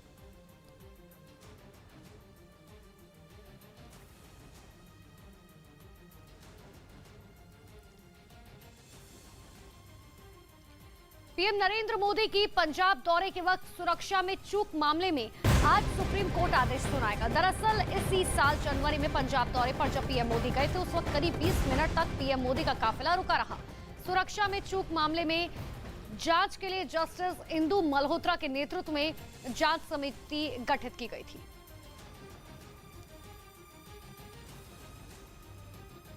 उधर भारत में आतंक फैलाने के लिए पाकिस्तान ने बैट हमले की खतरनाक साजिश रची। सुरक्षा एजेंसियों के मुताबिक आतंकियों की घुसपैठ कराने और जम्मू कश्मीर को दहलाने के लिए पाकिस्तान ने एक साथ कई जगहों पर हमले की प्लानिंग की है। और इसकी जिम्मेदारी पाकिस्तान की खुफिया एजेंसी आईएसआई ने बैट यानी बॉर्डर एक्शन टीम को सौंपी है। सुरक्षा एजेंसियों के मुताबिक आतंकियों को भारत में घुसाने के लिए बैट बॉर्डर के पास वाले इलाकों में एक साथ हमले की तैयारी में है। खासकर नौशेरा सेक्टर पाकिस्तान के निशाने पर है, क्योंकि पिछले 3 दिनों में वहां 2 बार घुसपैठ की कोशिश हो चुकी है। हालांकि हर बार सेना के जवानों की तरफ से आतंकियों को मुंहतोड़ जवाब दिया गया, लेकिन सीमा पार से लगातार हो रही घुसपैठ की इन कोशिश के बाद सेना अलर्ट पर है, क्योंकि ये बात तो साफ है कि पाकिस्तान भारत में दहशत फैलाने के लिए तैयार बैठा है और वो दहशतगर्दों की मदद से बड़े आतंकी हमले को अंजाम देने की फिराक में है। सूत्रों का कहना है कि बॉर्डर से लगने वाले इलाकों पर हमले के लिए पाकिस्तान के रावलपिंडी से एसएसजी यानी स्पेशल सर्विस ग्रुप को खास तौर पर तैयार किया गया है और उस ग्रुप में शामिल आतंकियों को रावलपिंडी के ही मिलिट्री बेस में ट्रेनिंग भी दी गई। दावा किया गया कि आईएसआई ने हमले के लिए जो टीम तैयार की उसमें लश्कर और जैश के आतंकी के अलावा पाकिस्तानी सेना के कमांडो और जवान भी शामिल हैं। ये भी बताया जा रहा है कि रावलपिंडी में ट्रेनिंग के बाद इस टीम को खैबर पख्तूनवा में स्पेशल ट्रेनिंग भी करवाई गई। सुरक्षा एजेंसियों के सूत्रों का कहना है कि पाकिस्तान ने बैट को जम्मू के अखनूर सेक्टर, राजौरी के सुंदरबनी और नौशेरा के सेक्टर में तैनात किया है और बताया जा रहा है कि बैट जल्द ही इन इलाकों पर हमला बोल सकती है, जिसे लेकर सेना अलर्ट मोड पर है। असल में पाकिस्तान ने बैट यानी कि बॉर्डर एक्शन टीम को भारत की सीमा में घुसकर 1 से 3 किलोमीटर के दायरे में हमले के लिए तैयार किया है। जो रात के अंधेरे में चोरी छिपे भारत की सीमा में दाखिल होकर सेना के जवानों पर हमला करती है। सूत्रों का ये भी कहना है कि 250 से ज्यादा आतंकी हिंदुस्तान में घुसपैठ के लिए तैयार बैठे हैं, जो इस वक्त पीओके यानी पाकिस्तान के कब्जे वाले कश्मीर में पाकिस्तानी सेना के बंकरों में छिपे हैं। बताया जा रहा है कि इन दहशतगर्दों के लिए खाने पीने के सामान का इंतजाम भी पाकिस्तान की सेना की तरफ से किया जा रहा है। माना जा रहा है कि पाकिस्तान के पूर्व प्रधानमंत्री इमरान खान और सेना प्रमुख बाजवा के बीच जारी विवाद से ध्यान भटकाने के लिए आईएसआई ने भारत को दहलाने की साजिश रची। रविवार को पार्टी अध्यक्ष के चुनाव पर कांग्रेस की बैठक होगी। कांग्रेस कार्य समिति रविवार को होने वाली ऑनलाइन बैठक के दौरान पार्टी अध्यक्ष के चुनाव की तारीखों का ऐलान करेगी। विदेश में इलाज करवाने के बावजूद सोनिया गांधी भी इस बैठक में हिस्सा लेंगी। खबर है कि राहुल गांधी अब भी पार्टी अध्यक्ष बनने को तैयार नहीं। ऐसे में वरिष्ठ पार्टी नेताओं ने इस पद के लिए दूसरे नाम सुझाने भी शुरू कर दिए। कांग्रेस का सदस्यता अभियान पूरा हो गया। बताया गया कि इस दौरान कुल 6 करोड़ नए सदस्य बनाए गए। रूस और यूक्रेन के बीच युद्ध के 6 महीने पूरे हो चुके हैं, लेकिन युद्ध थमने का नाम नहीं ले रहा। रूस लगातार हमले तेज करते जा रहा है और रूस ने यूक्रेन के दनीप्रोपेट्रोव्स्क इलाके में रेलवे स्टेशन को निशाना बनाकर मिसाइल से हमला किया। इस हमले में 22 लोगों की मौत की खबर है। हालांकि 50 लोग इसमें घायल बताए जा रहे हैं। खुद यूक्रेन के राष्ट्रपति व्लादिमीर जेलेंस्की ने इस हमले के बारे में जानकारी दी। सीरिया में ईरान और अमेरिका के बीच जंग तेज होती दिख रही है। अमेरिकी फौज के हमले में ईरान के समर्थन वाले लड़ाकों के ठिकाने पर बड़े नुकसान की खबर है। अमेरिकी सेना की तरफ से बताया गया कि हमला खुद अमेरिका के राष्ट्रपति बाइडेन के इशारे पर किया गया था, जिस पर हर पल नजर रखी जा रही थी। अमेरिकी फौज का दावा है कि उन्हें ईरान के समर्थन वाले आतंकियों के ठिकानों की पक्की खबर थी, इसलिए बेहद सटीक हवाई हमले किए गए जिनमें दुश्मन को संभलने तक का मौका नहीं दिया गया। अभी तक हमलों में हुए नुकसान और हताहत होने वाले लोगों की गिनती से जुड़े कोई आंकड़े तो नहीं, लेकिन अमेरिका ने बड़ा दावा किया। अमेरिका का दावा है कि यह हमला न केवल बड़ा था बल्कि ईरान के समर्थन वाले आतंकियों की जड़ें हिलाने वाला था। अमेरिका का यह भी दावा है कि यह हमला अमेरिका के जवानों की सुरक्षा के लिए बेहद जरूरी था। इसलिए माना जा रहा है कि अमेरिकी फौज का यह हमला सीरिया में 15 अगस्त को हुए हमलों का बदला लेने के लिए किया गया। 15 अगस्त को सीरिया में अमेरिकी फौज के ठिकानों पर ड्रोन से हमले किए गए थे, जिनमें अमेरिकी फौज को बड़ा नुकसान हुआ था। ऊपर से ये हमले पूर्वी सीरिया के एक ऐसे हिस्से में हुए जो रणनीतिक लिहाज से बेहद अहम है। सीरिया की पूर्वी सीमा इराक से लगती है, जहां तेल का बहुत बड़ा भंडार माना जाता है। ऊपर से 15 अगस्त को हुए हमले की वजह से सीरिया में अमेरिका का पूरा मिशन खतरे में पड़ गया था। इसलिए ये तो तय था कि अमेरिका की सेना चुप नहीं बैठेगी, बल्कि जवाबी हमला इतनी जल्दी और इतना जोरदार होगा जिसका अंदाजा किसी को नहीं था। हालांकि अमेरिका की फौज के हवाई हमलों को भी तनाव का अंत नहीं माना जा रहा, बल्कि ये तो एक भीषण जंग की शुरुआत साबित हो सकती है। ईरान ने अगर इन हमलों का जवाब देने की कोशिश की तो सीरिया में एक और अंतहीन जंग तय है। महाराष्ट्र के कई इलाके बारिश और बाढ़ की चपेट में है, लेकिन इन सब के बीच नासिक के एक इलाके से ऐसी ही तस्वीर देखने को मिली, जहां पुल न होने की वजह से लोग जान जोखिम में डालकर नदी पार कर रहे हैं। नासिक के मोराबादी इलाके के लोगों को बारिश के इस मौसम में जब ये नदी उफान पर है, ऐसे में भी नदी पार करके काम पर जाने को मजबूर है। पुल न होने की वजह से लोगों को सालों से काफी दिक्कतों का सामना करना पड़ रहा है। सब गांव के लोग खेती बाड़ी करते हैं, तो उनको अपने खेत में जाने के लिए भी दिक्कतें और परेशानियों से जूझना पड़ता है। मोराबादी इलाके के करीब 3 गांव के सैकड़ों लोगों को इस नदी को रोजाना पार करना पड़ता है। स्कूली बच्चों को भी जान जोखिम में डालकर पढ़ाई के लिए जाना पड़ता है। टिकटॉक स्टार और बीजेपी की नेता सोनाली फोगाट के घर वालों ने उनकी मौत की सीबीआई जांच करवाने की मांग उठा दी। 2 दिन पहले यानी 22 अगस्त को गोवा में सोनाली के दिल का दौरा पड़ने की वजह से मौत हो गई थी, लेकिन घर वालों ने उनकी मौत पर सवाल उठा दिया। परिवार का आरोप है कि किसी साजिश के तहत सोनाली फोगाट की हत्या की गई। न्याय हमारे को चाहिए भाई, सीबीआई इंक्वायरी होनी चाहिए और नार्को टेस्ट होना चाहिए। यही नहीं, घर वालों ने सोनाली के पीए सुधीर सांगवान को उसकी मौत का जिम्मेदार ठहरा दिया। गोवा पुलिस को दी गई शिकायत में परिवार ने सुधीर और उनके दोस्त सुखविंदर पर रेप करने और वीडियो बनाकर सोनाली को ब्लैकमेल करने का इल्जाम लगाया। और ये भी आरोप है कि सोनाली की मौत के बाद सुधीर सांगवान ने ही उनका लैपटॉप और मोबाइल गायब करवा दिया। साथ ही ये भी कहा गया कि वो हर वक्त सोनाली पर नजर रखता था और पिछले कई महीनों से उनके खाने में कुछ मिलाता आ रहा था। क्योंकि घर वालों का दावा है कि 22 अगस्त को जब उनकी बात सोनाली से हुई थी तो उन्होंने खाने में किसी चीज के मिलाने का जिक्र किया था। बाद में उसी शाम को उनकी तबीयत अचानक खराब हुई और फिर अस्पताल में उनकी मौत हो गई। इसके बाद ये बात सामने आई कि वो शूटिंग के सिलसिले में गोवा गई थी, लेकिन परिवार वालों का कहना है कि उन्हें उनके गोवा जाने की जानकारी ही नहीं थी। गोवा का एकदम अचानक कोई कार्यक्रम बना, हमें इसके बारे में कोई जानकारी नहीं थी।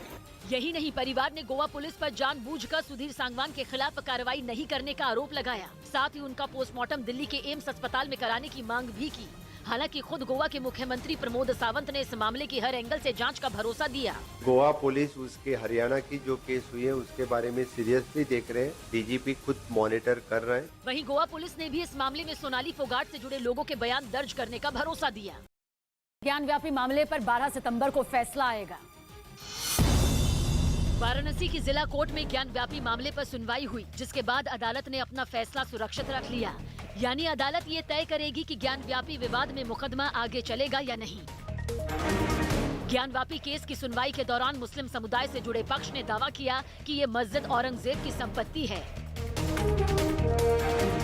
हिंदू समुदाय से जुड़े पक्ष ने उम्मीद जताई कि जिला कोर्ट का फैसला उनके पक्ष में आएगा। दृढ़ विश्वास है कि फैसला हमारे पक्ष में आएगा। राजस्थान के बारां में भारी बारिश ने तबाही मचाई है। बीते 24 घंटे से लगातार हो रही बारिश की वजह से कई इलाकों में बाढ़ आ गई,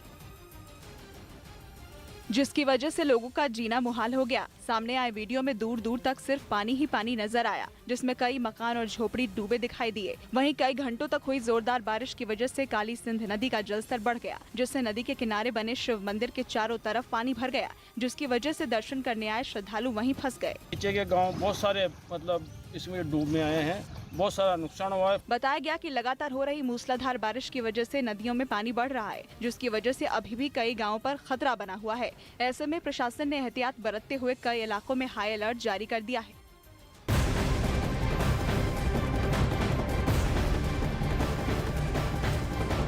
और बड़ी खबर आपको बता दें, झारखंड के रांची में प्रेम प्रकाश के घर से मिली AK-47 पर पुलिस ने बयान जारी किया है। पुलिस ने बताया AK-47 प्रेम प्रकाश के नहीं है, बल्कि प्रेम प्रकाश के जानकार सिपाही बारिश की वजह से उनके घर AK-47 रखे गए थे। मामले की जानकारी मिलते ही पुलिस प्रशासन ने दोनों सिपाहियों को निलंबित कर दिया। छापेमारी के दौरान प्रेम प्रकाश के घर ईडी को AK-47 मिली थी। बड़ी जानकारी इस वक्त की आपको दे रहे। देखिए, ईडी ने ये 2 AK-47 कल जब्त की थी, लेकिन अब जो रांची पुलिस की तरफ से जानकारी दी गई, उन्होंने साफ तौर पर बताया कि देखिए, ये 2 AK-47 दरअसल प्रेम प्रकाश की नहीं है, ये उन्हीं के सिपाहियों की है। बारिश की वजह से उन्होंने वहां पर रख दी थी और अब रांची पुलिस की तरफ से ये बयान जारी किया गया। हालांकि प्रेम प्रकाश को गिरफ्तार कर लिया गया है, मनी लॉन्ड्रिंग मामले में उनकी गिरफ्तारी की गई है, लेकिन ये कल 2 AK-47 प्रेम प्रकाश की अलमीरा से मिली थी।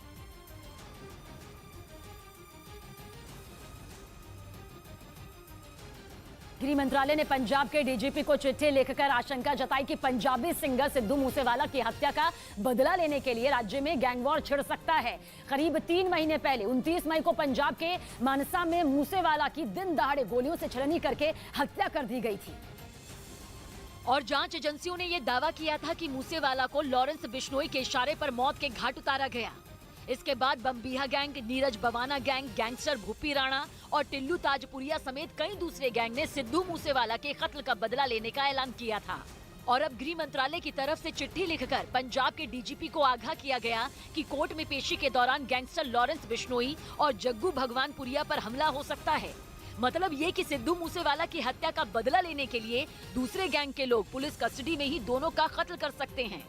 और अगर ऐसा हुआ तो पंजाब में गैंगवॉर छिड़ जाएगी, जिससे राज्य की कानून व्यवस्था बिगड़ सकती है। दिल्ली में इलेक्ट्रिक बसों की एक और खेप सड़कों पर उतारी गई। दिल्ली के सीएम अरविंद केजरीवाल ने राजधानी में 97 इलेक्ट्रिक बसों को हरी झंडी दिखाई। दिल्ली एयरपोर्ट पर पुलिस ने वीजा धोखाधड़ी के आरोप में 3 लोगों को गिरफ्तार कर लिया। इनमें एक राज्य स्तर का कबड्डी खिलाड़ी, दूसरा पूर्व मर्चेंट नेवी अधिकारी और तीसरा गायक है। आरोप है कि ये लोग विदेश भेजने के नाम पर लोगों से ठगी करते थे।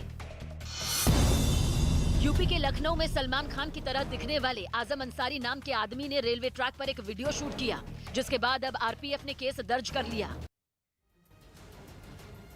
और अब खबर रूस के मॉस्को से, जहां पर उत्तरी मॉस्को में एक गोदाम में भीषण आग लग गई। आग लगने के बाद इलाके में अफरा तफरी देखने को मिली। हालांकि गोदाम में आग लगने के बाद काफी देर तक धुएं का गुबार नजर आया। हालांकि आग किस वजह से लगी, इस बारे में अभी तक किसी को जानकारी नहीं, लेकिन मॉस्को में एक गोदाम में भीषण आग लगी, जिसकी तस्वीरें आपके सामने हैं।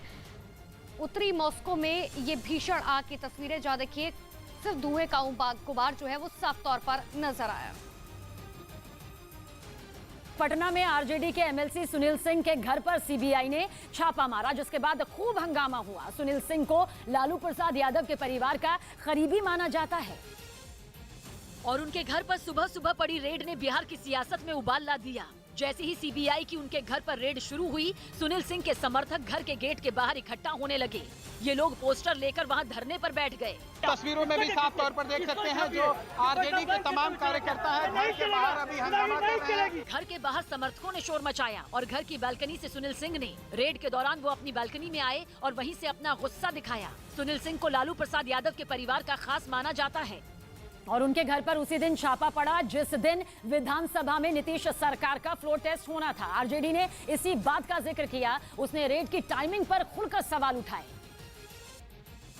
और अपनी बालकनी से तमतमाते हुए सुनील सिंह ने खुलकर ये बात बोली। 100% जानबूझ करके, कोई मतलब नहीं है इसका। सुनील सिंह के घर के बाहर प्रदर्शन करने वाले उनके समर्थकों ने भी उनके सुर में सुर मिलाया। केंद्र सरकार सीधा सीधी टारगेट लिए हुए है जब से तेजस्वी जी की सरकार बनी है। रेड के बाद एमएलसी सुनील सिंह को हिरासत में ले लिया गया। यही नहीं, बवाल बढ़ने के बाद सीआरपीएफ के और जवानों को भी बुलाया गया। सुनील सिंह जून 2020 में आरजेडी के एमएलसी चुने गए थे और वो बिहार में आरजेडी के कोषाध्यक्ष भी हैं। यूं ही नहीं कहा जाता कि वो लालू प्रसाद यादव परिवार के सबसे भरोसेमंद चेहरों में शामिल हैं, जिसका अंदाजा इसी से लगाया जा सकता है कि राबड़ी देवी हर साल उन्हें रक्षाबंधन पर राखी बांधती हैं। और इसी वजह से आरजेडी ने सुनील सिंह के घर पर छापे को सियासी बदला बताने की कोशिश की, लेकिन बीजेपी ने आरजेडी के आरोपों को बेबुनियाद बताया। भ्रष्टाचार के लिए न तो कोई कुंडली है न जन्म टिप्पण बनता है, तो उसके लिए कोई तिथि निर्धारित होने का सवाल ही नहीं उठता। संजय राउत के करीबियों की मुश्किलें बढ़ गईं। मुंबई पुलिस ने कोविड केयर सेंटर में घोटाले के आरोपों पर संजय राउत के करीबियों पर केस दर्ज कर लिया। मुंबई के एक बड़े होटल को उड़ाने की धमकी देने के 2 आरोपियों को गुजरात के वलसाड से पकड़ लिया गया। दिल्ली की तिहाड़ जेल में आपसी झगड़े में एक कैदी की मौत हो गई। और इस वक्त की बड़ी खबर आपको बता दें, जम्मू कश्मीर से जहां पर कटरा में एक बार फिर से भूकंप के झटके महसूस किए गए। आधी रात को करीबन 12 बजे आए भूकंप की तीव्रता 3.2 मापी गई। पिछले 3 दिन में जम्मू प्रांत के जिला डोडा, किश्तवाड़ और माता वैष्णो देवी मंदिर के आधार शिविर कटरा में 9 बार भूकंप के झटके महसूस किए गए, जिसमें 3 बार सिर्फ कटरा में हल्के झटके महसूस किए गए। तो वहीं पिछले 3 दिनों में डोडा और किश्तवाड़ में 6 बार भूकंप के झटके महसूस किए गए।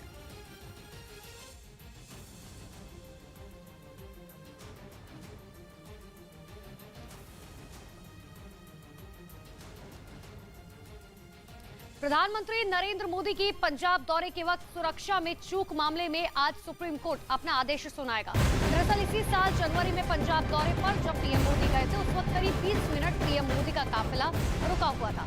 सुरक्षा में चूक मामले में जांच के लिए जस्टिस इंदु मल्होत्रा के नेतृत्व में जांच समिति गठित की गई।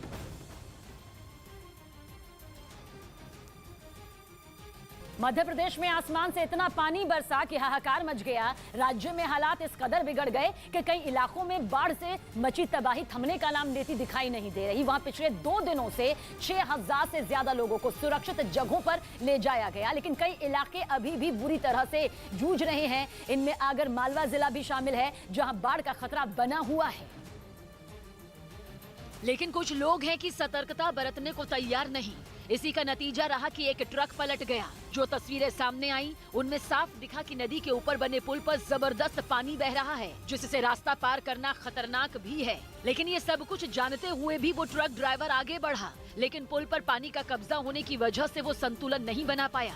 यही वजह रही कि काफी कोशिश के बाद भी गेहूं से भरा वो ट्रक पलट गया।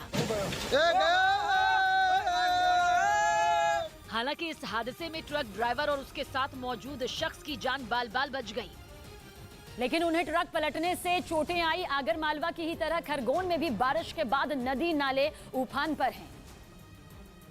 और ऐसे में ओंकारेश्वर बांध के 23 गेट और इंदिरा सागर डैम के 12 गेट खोलने से नर्मदा नदी में पानी बढ़ गया और उसके आसपास के इलाकों में रहने वालों की मुश्किलें बढ़ गईं। बताया जा रहा है कि नर्मदा नदी इन दोनों बांधों के गेट खोले जाने के बाद से खतरे के निशान से ऊपर बह रही है। ऐसे में प्रशासन ने एहतियात बरतते हुए नदी पर बने पुल से लोगों के आने जाने पर रोक लगा दी। साथ ही नर्मदा में चलने वाली नावें भी खतरे को देखते हुए नदी किनारे खड़ी दिखी। इस बीच इलाके के कुछ नेताओं ने नर्मदा नदी के घाटों पर पहुंचकर हालात का जायजा लिया। प्रधानमंत्री ने पंजाब और हरियाणा को बड़ी सौगात दी। पंजाब के मोहाली में प्रधानमंत्री मोदी ने होमी भाभा कैंसर अस्पताल और रिसर्च सेंटर का उद्घाटन किया। इस दौरान पंजाब के सीएम भगवंत मान और केंद्रीय मंत्री जितेंद्र सिंह भी वहां मौजूद रहे। इससे पहले प्रधानमंत्री दिल्ली के पास हरियाणा के फरीदाबाद पहुंचे, जहां उन्होंने अमृता अस्पताल के उद्घाटन समारोह में हिस्सा लिया। फरीदाबाद में ये अस्पताल माता अमृता आनंदमयी मठ की तरफ से बनवाया गया है। अफगानिस्तान में तालिबान की जनता पर अत्याचार का सिलसिला लगातार जारी है। अत्याचार के नए वीडियो सामने आ रहे हैं। ऐसा एक नया वीडियो सामने आया जिसमें तालिबान सरकार की निंदा करने पर एक आदमी की बुरी तरीके से पिटाई की जा रही है। आप वीडियो में साफ तौर पर देख सकते हैं कि पैरों को बांधकर किस तरीके से कोड़े बरसाए जा रहे हैं। पीड़ित चीख रहा है, लेकिन इसका उन पर कोई असर नहीं होता। हालांकि ये वीडियो किस इलाके का है, कब का है, ये पता नहीं चल सका। खबर है कि ब्रिटेन में बत्ती गुल होने का खतरा मंडराने लगा है और असल में युद्ध के बाद ब्रिटेन ने भी अपने सहयोगियों की तरह रूस पर सख्त प्रतिबंध लगाए थे, जिसका असर वहां रूस से होने वाली गैस की सप्लाई पर भी पड़ा। रूस की ओर से गैस की सप्लाई घटने से ब्रिटेन में ऐसा संकट पैदा हो गया कि बिजली के रेट आसमान छूने लगे और तेजी से बढ़ते बिजली बिल की वजह से वहां के रेस्टोरेंट और पब बंद होने की कगार पर पहुंच चुके हैं। कहा जा रहा है कि सर्दियों में हालात और ज्यादा खराब हो सकते हैं। असल में ब्रिटेन में जितनी बिजली तैयार होती है उसका 40% हिस्सा गैस से तैयार किया जाता है। लेकिन अपने ऊपर लगे प्रतिबंधों से भड़के पुतिन ने यूरोप के कई देशों की गैस सप्लाई रोकने का मन बना लिया है और रूस से गैस नहीं मिलने की हालत में ब्रिटेन में बिजली संकट और गहराने के आसार दिखाई देने लगे हैं। क्योंकि अंदाजा ये लगाया जा रहा है कि आने वाले दिनों में रूस ब्रिटेन को पूरी तरह गैस देना बंद कर देगा और ऐसा हुआ तो पूरे ब्रिटेन की बत्ती गुल हो सकती है। फैक्ट्रियों, दुकानों और पब पर गैस और बिजली के रेट पहुंच से बाहर होने की वजह से ताले लग सकते हैं। वहीं अनुमान के मुताबिक घरों में इस्तेमाल होने वाली गैस और बिजली का बिल भी अक्टूबर तक बढ़ चढ़कर $4000 से ज्यादा, मतलब भारतीय रुपयों में 3 लाख के पार पहुंच सकता है। जबकि अगले साल जनवरी तक इसके करीब $6000 यानी भारतीय रुपयों में 5.25 लाख तक के पहुंचने का अनुमान है और ये रकम करीब 1 साल पहले की कीमत से 3 गुना से भी ज्यादा होगी। और लोगों के सामने परेशानी ये है कि संकट के इस दौर में बोरिस जॉनसन सरकार चाहकर भी उन्हें राहत नहीं दे सकती, क्योंकि अगले प्रधानमंत्री के चुनाव तक उसके पास इसका अधिकार ही नहीं। दिल्ली में फैक्ट्री में हुए हादसे में एक की जान चली गई। दिल्ली के पटपड़गंज इलाके में एक फैक्ट्री में आग लग गई। इस हादसे में एक आदमी की मौत हो गई। अभिनेता मिलिंद सोमन ने प्रधानमंत्री मोदी से मुलाकात की, जिसमें उन्होंने योग और आयुर्वेद को देश में बढ़ावा देने के लिए उनकी तारीफ की। बैडमिंटन वर्ल्ड चैंपियनशिप के दूसरे दौर में लक्ष्य सेन ने 21-17 और 21-10 से जीत हासिल की। इसी के साथ वो टूर्नामेंट के प्री क्वार्टर फाइनल में पहुंच गए।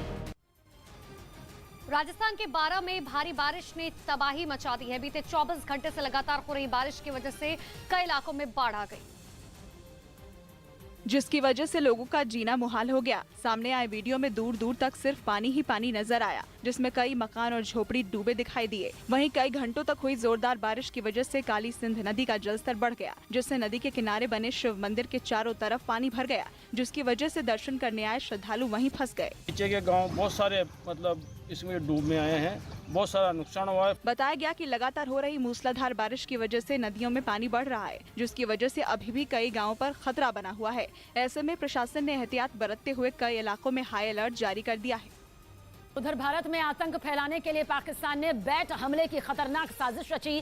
सुरक्षा एजेंसियों के मुताबिक आतंकियों की घुसपैठ कराने और जम्मू कश्मीर को दहलाने के लिए पाकिस्तान ने एक साथ कई जगहों पर हमले की प्लानिंग की है और इसकी जिम्मेदारी पाकिस्तान की खुफिया एजेंसी ISI ने बैट यानी बॉर्डर एक्शन टीम को सौंपी है। सुरक्षा एजेंसियों के मुताबिक आतंकियों को भारत में घुसाने के लिए बैट बॉर्डर के पास वाले इलाकों में एक साथ हमले की तैयारी में है। खासकर नौशेरा सेक्टर पाकिस्तान के निशाने पर है, क्योंकि पिछले 3 दिनों में वहां 2 बार घुसपैठ की कोशिश हो चुकी है। हालांकि हर बार सेना के जवानों की तरफ से आतंकियों को मुंहतोड़ जवाब दिया गया, लेकिन सीमा पार से लगातार हो रही घुसपैठ की इन कोशिश के बाद सेना अलर्ट पर है, क्योंकि ये बात तो साफ है कि पाकिस्तान भारत में दहशत फैलाने के लिए तैयार बैठा है। और वो दहशतगर्दों की मदद से बड़े आतंकी हमले को अंजाम देने की फिराक में है। सूत्रों का कहना है कि बॉर्डर से लगने वाले इलाकों पर हमले के लिए पाकिस्तान के रावलपिंडी से SSG यानी स्पेशल सर्विस ग्रुप को खास तौर पर तैयार किया गया है और उस ग्रुप में शामिल आतंकियों को रावलपिंडी के ही मिलिट्री बेस में ट्रेनिंग भी दी गई। दावा किया गया कि ISI ने हमले के लिए जो टीम तैयार की उसमें लश्कर और जैश के आतंकी के अलावा पाकिस्तानी सेना के कमांडो और जवान भी शामिल हैं। ये भी बताया जा रहा है कि रावलपिंडी में ट्रेनिंग के बाद इस टीम को खैबर पख्तूनवा में स्पेशल ट्रेनिंग भी करवाई गई। सुरक्षा एजेंसियों के सूत्रों का कहना है कि पाकिस्तान ने बैट को जम्मू के अखनूर सेक्टर, राजौरी के सुंदरबनी और नौशेरा के सेक्टर में तैनात किया है और बताया जा रहा है कि बैट जल्द ही इन इलाकों पर हमला बोल सकती है, जिसे लेकर सेना अलर्ट मोड पर है। असल में पाकिस्तान ने बैट यानी कि बॉर्डर एक्शन टीम को भारत की सीमा में घुसकर 1 से 3 किलोमीटर के दायरे में हमले के लिए तैयार किया है।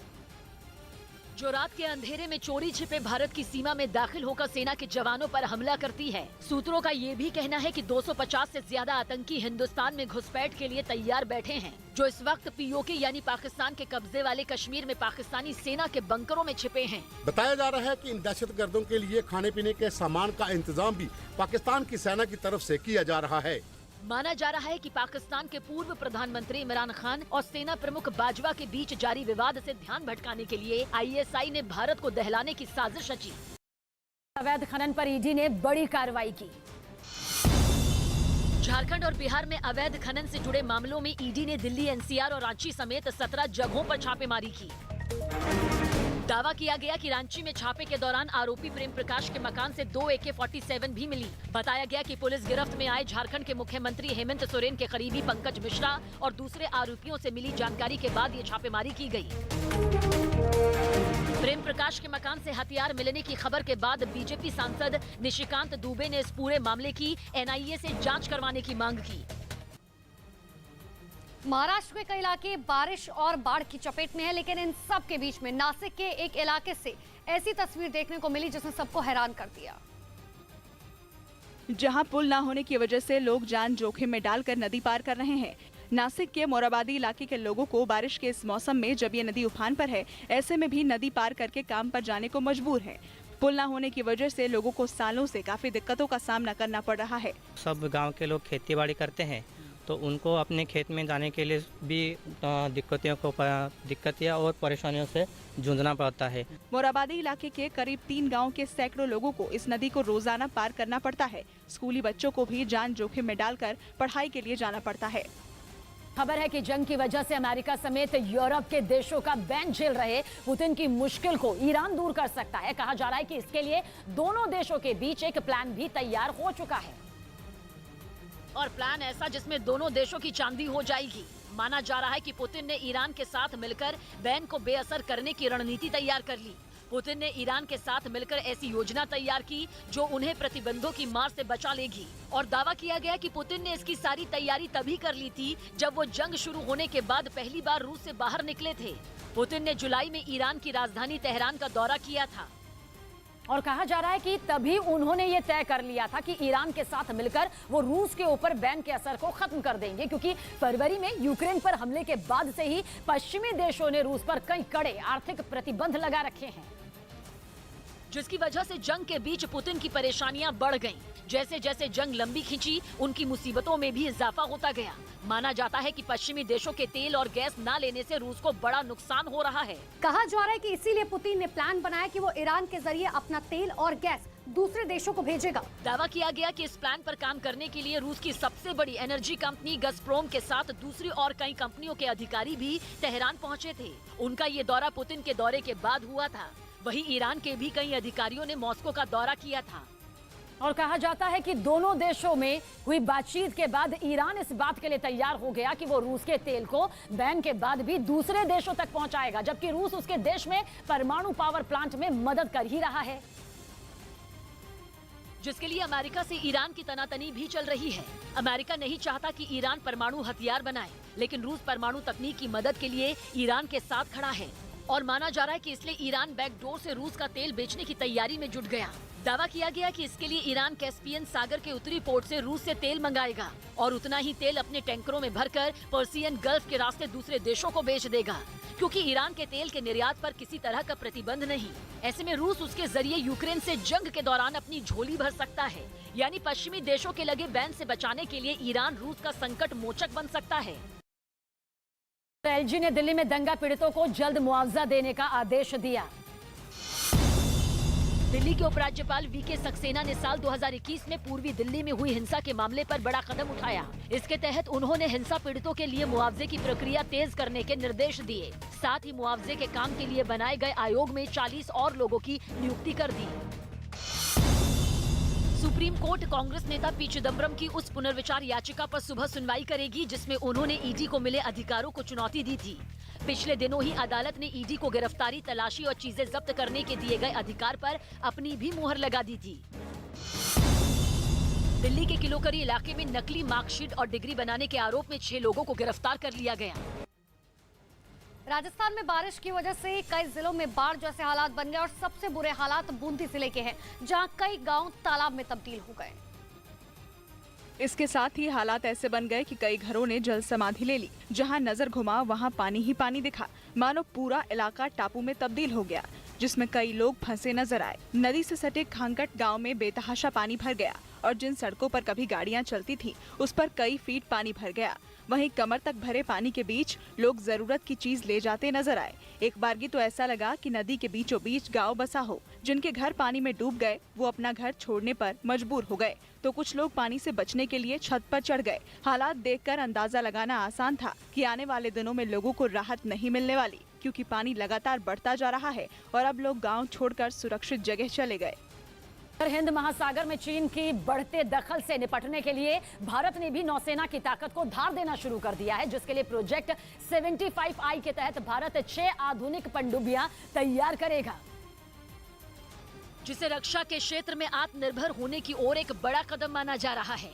खबर है कि इस प्रोजेक्ट के लिए स्पेन ने अपनी सबसे ताकतवर S80+ क्लास की पनडुब्बी की तकनीक साझा करने का ऑफर दिया, जिसे स्पेन ने समंदर में खतरनाक मिशन को अंजाम देने के लिए तैयार किया है। साथ ही इनमें ऐसी तकनीक का इस्तेमाल किया गया जिसकी मदद से पानी के अंदर इसका पता लगाना काफी मुश्किल हो जाता है। अपनी इसी पनडुब्बी की तकनीक की पेशकश करने जल्द ही स्पेन के प्रधानमंत्री भारत आने वाले हैं और डील पर मुहर लगने के बाद भारत में ही S80+ क्लास की पनडुब्बी को तैयार किया जाएगा। मतलब प्रधानमंत्री नरेंद्र मोदी की मेक इन इंडिया मुहिम कामयाबी का एक और झंडा गाड़ेगी, क्योंकि एक बार स्पेन से तकनीक मिलने के बाद भारत भी उसकी S80+ जैसी खतरनाक पनडुब्बी खुद ही तैयार करना शुरू कर देगा। और स्पेन ने इस क्लास की पहली पनडुब्बी S81 का इसी साल समंदर में परीक्षण शुरू किया है। इस क्लास की पनडुब्बी को AIP यानी एयर इंडिपेंडेंट प्रोपल्शन सिस्टम से लैस किया गया है, जिसकी वजह से पानी के अंदर इसका पता लगाना मुश्किल हो जाता है, क्योंकि AIP सिस्टम लगाने के बाद पनडुब्बी को हफ्ते में सिर्फ एक बार ऑक्सीजन के लिए सतह पर आने की जरूरत पड़ती है। ये पनडुब्बी पानी की सतह पर 22 किलोमीटर प्रति घंटे की रफ्तार से चलती है, तो वहीं पानी के अंदर इसकी रफ्तार बढ़कर 35 किलोमीटर प्रति घंटा हो जाती है। और इस क्लास की पनडुब्बी एक बार में करीब 8000 किलोमीटर की रेंज में गश्त लगा लेती है और साथ ही एक बार में ये पनडुब्बी 30 से 55 दिनों के अंदर पानी में रह सकती है। इस पनडुब्बी का वजन करीब 3200 टन है, जबकि लंबाई का जिक्र करें तो 81 मीटर इसकी लंबाई है। टीएमसी नेता अनुव्रत मंडल को जेल भेजा गया। गौ तस्करी मामले में घिरे टीएमसी नेता अनुव्रत मंडल को आसनसोल की अदालत ने 14 दिनों की न्यायिक हिरासत में भेज दिया। पश्चिम बंगाल के शिक्षक भर्ती मामले में सीबीआई ने सिलीगुड़ी समेत कई जगहों पर छापेमारी की। आईसीसी की ताजा वनडे रैंकिंग में शुभमन गिल 45 स्थान की छलांग लगाकर 38वें नंबर पर पहुंच गए। जिम्बाब्वे के खिलाफ 3 मैचों की वनडे सीरीज में शानदार प्रदर्शन करने वाले शुभमन को मैन ऑफ द सीरीज भी चुना गया। तो वही राजस्थान के धौलपुर से भी इसी तरीके की तस्वीरें सामने आई, जहां भारी बारिश की वजह से बाढ़ में फंसे कई लोगों को रेस्क्यू किया गया। पिछले कई दिनों से हो रही बारिश ने लोगों की मुसीबतें बढ़ा दी हैं। और इसी बीच धौलपुर के एक इलाके में बाढ़ में फंसे लोगों को सेना के जवानों ने रेस्क्यू ऑपरेशन चलाकर सुरक्षित बाहर निकाला। इस रेस्क्यू ऑपरेशन का जो वीडियो सामने आया उसमें सेना के जवान बाढ़ में फंसे लोगों को नाव में बैठाकर सुरक्षित जगह पर पहुंचाते दिखे। बताया गया कि कोटा बैराज से पानी छोड़ने से चंबल नदी का जलस्तर बढ़ गया, जिसकी वजह से धौलपुर के कई इलाकों में पानी भर गया, जिससे लोगों को अपना घर तक छोड़ना पड़ा। छत्तीसगढ़ की राजधानी रायपुर में बेरोजगारी के खिलाफ भारतीय जनता युवा मोर्चा के कार्यकर्ता सड़कों पर उतर आए, जिनकी अगुवाई संगठन के राष्ट्रीय अध्यक्ष तेजस्वी सूर्या ने की। और तेजस्वी की अगुवाई में प्रदेश भर से जुटे कार्यकर्ता बेरोजगारी के मुद्दे पर सरकार को घेरने सीएम आवास की तरफ निकल पड़े, जिन्हें रोकने के लिए रायपुर की सड़कों को पुलिस ने छावनी में तब्दील कर दिया। वहां लोहे के बड़े बड़े बैरिकेड्स लगाने के साथ ही टिन शेड की एक दीवार खड़ी की गई।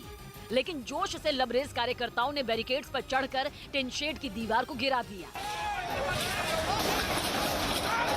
इसके बाद वो लोग आगे बढ़े और लोहे के बैरिकेड्स को भी तहस नहस कर दिया।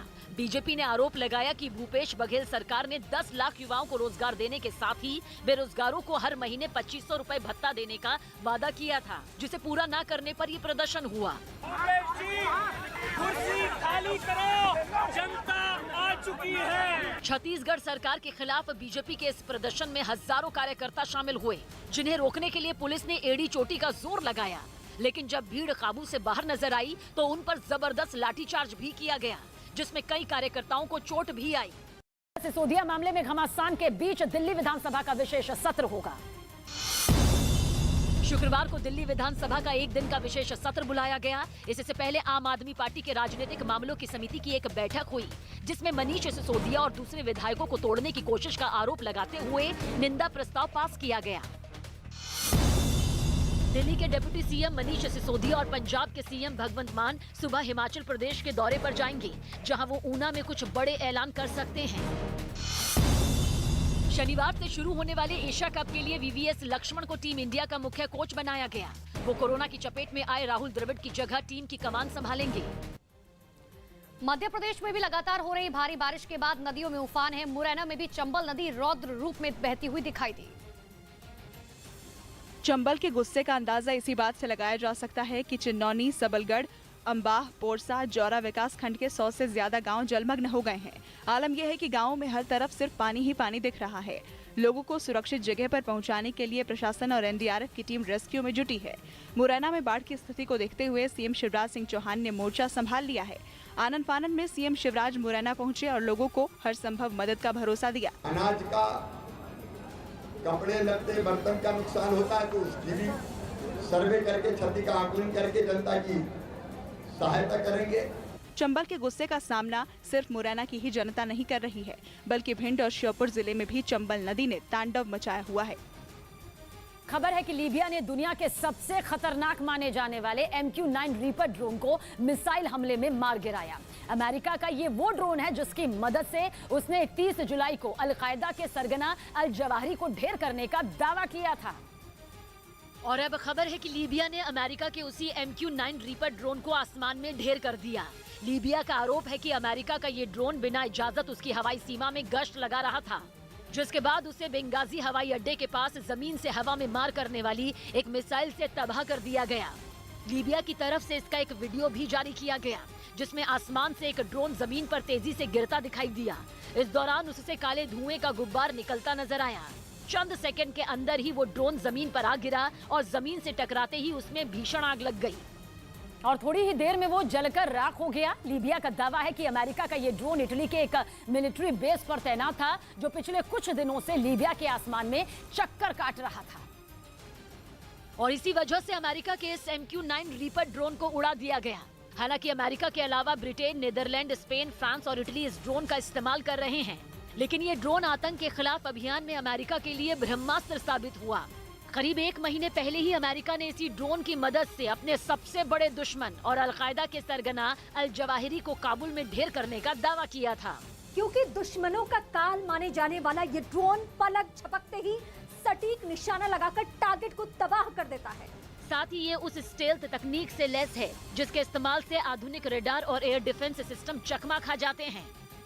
मतलब ये कि दुश्मन के संभलने से पहले ही अमेरिका का ये MQ-9 रीपर ड्रोन अपने टारगेट को ध्वस्त कर चुका होता है, क्योंकि ये ड्रोन सटीक हमले के साथ ही दुश्मन के ठिकानों की जासूसी और उनकी हरकतों पर नजर रखने में भी माहिर माना जाता है। इस ड्रोन पर 14 लेजर गाइडेड मिसाइलें तैनात की जा सकती हैं और साथ ही MQ-9 रीपर ड्रोन दुश्मन से नजर बचाकर करीब 50,000 फीट की ऊंचाई पर उड़ान भरने की क्षमता रखता है। ये ड्रोन एक बार में करीब 27 घंटे तक उड़ान भर सकता है और करीब 1800 किलोमीटर की दूरी तय कर लेता है। यही नहीं, तेज हवाओं के बीच भी ये ड्रोन करीब 1700 किलो वजन उठाकर उड़ान भरने की ताकत रखता है। कश्मीर के नौशेरा सेक्टर में सेना के जवानों की नजर 3 संदिग्धों पर पड़ी जो एलओसी के पास लाम इलाके से देश में घुसपैठ की कोशिश में थे। इस दौरान सेना के जवानों ने जब संदिग्धों को रुकने के लिए कहा तो आतंकियों ने जवानों पर फायरिंग शुरू कर दी, जिसके बाद सेना की तरफ से भी फायरिंग की गई, जिसके बाद तीनों आतंकी भागने लगे। इसी दौरान एलओसी के पास सेना की तरफ से लगाए गए माइंस पर 2 आतंकियों का पैर पड़ गया और जैसे ही माइंस पर पैर पड़ा दोनों आतंकियों के परखच्चे उड़ गए, जिसके बाद सेना की तरफ से इलाके में सर्च ऑपरेशन चलाया गया और तीसरे आतंकी को सेना के जवानों ने पकड़ लिया, जिसने पूछताछ में खुलासा किया कि वो अलग अलग जगह धमाके करने के लिए देश में दाखिल होना चाह रहे थे। देश भर में टोमेटो फ्लू के बढ़ते मरीजों को देखते हुए केंद्र सरकार ने इस बीमारी से बचने के लिए कुछ दिशा निर्देश जारी कर दिए। देश के अलग अलग राज्यों से 100 से ज्यादा लोग इसकी चपेट में आ चुके हैं और इस फ्लू के फैलने का खतरा बरकरार है, जिस वजह से लोगों की टेंशन बढ़ गई। अभी तक कोरोना वायरस से छुटकारा नहीं मिल पाया। ऐसे में टोमेटो फ्लू की दस्तक ने लोगों को डरा कर रख दिया। हालांकि कहा जा रहा है कि ये कोरोना जितनी खतरनाक नहीं। इस फ्लू की चपेट में आने से शरीर पर फफोले पड़ जाते हैं जो बाद में बड़े होकर लाल हो जाते हैं और टमाटर जैसा आकार ले लेते हैं। इसलिए इस बीमारी का नाम टोमेटो फ्लू रखा गया।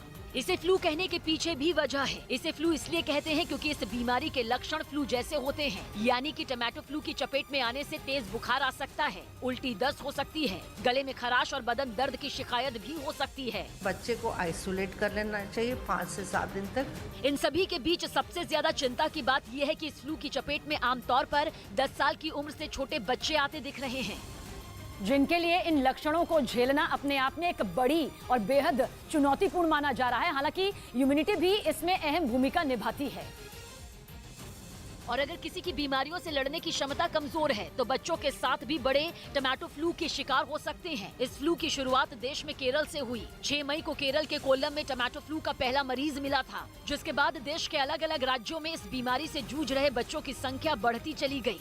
केरल के बाद तमिलनाडु, उड़ीसा और हरियाणा में भी बच्चों के भीतर टोमेटो फ्लू का लक्षण पाए जा रहे हैं। हालांकि डॉक्टरों के मुताबिक ये बीमारी जानलेवा नहीं, लेकिन अगर इसकी चपेट में कोई आ जाए तो केंद्र के दिशा निर्देशों के मुताबिक टोमेटो फ्लू से जूझ रहे मरीज को 1 हफ्ते के लिए आइसोलेट कर देना चाहिए और मरीज को इस बीमारी से बाहर निकालने के अच्छी मात्रा में फ्लूइड देना चाहिए, यानी पानी और जूस, क्योंकि शरीर में फफोले पड़ने से जलन हो सकती है तो उन्हें खरोचने की बजाय गुनगुने पानी से शरीर पर स्पॉन्ज करना चाहिए और साथ ही साफ सफाई का भी खास ख्याल रखना बेहद जरूरी बताया गया है।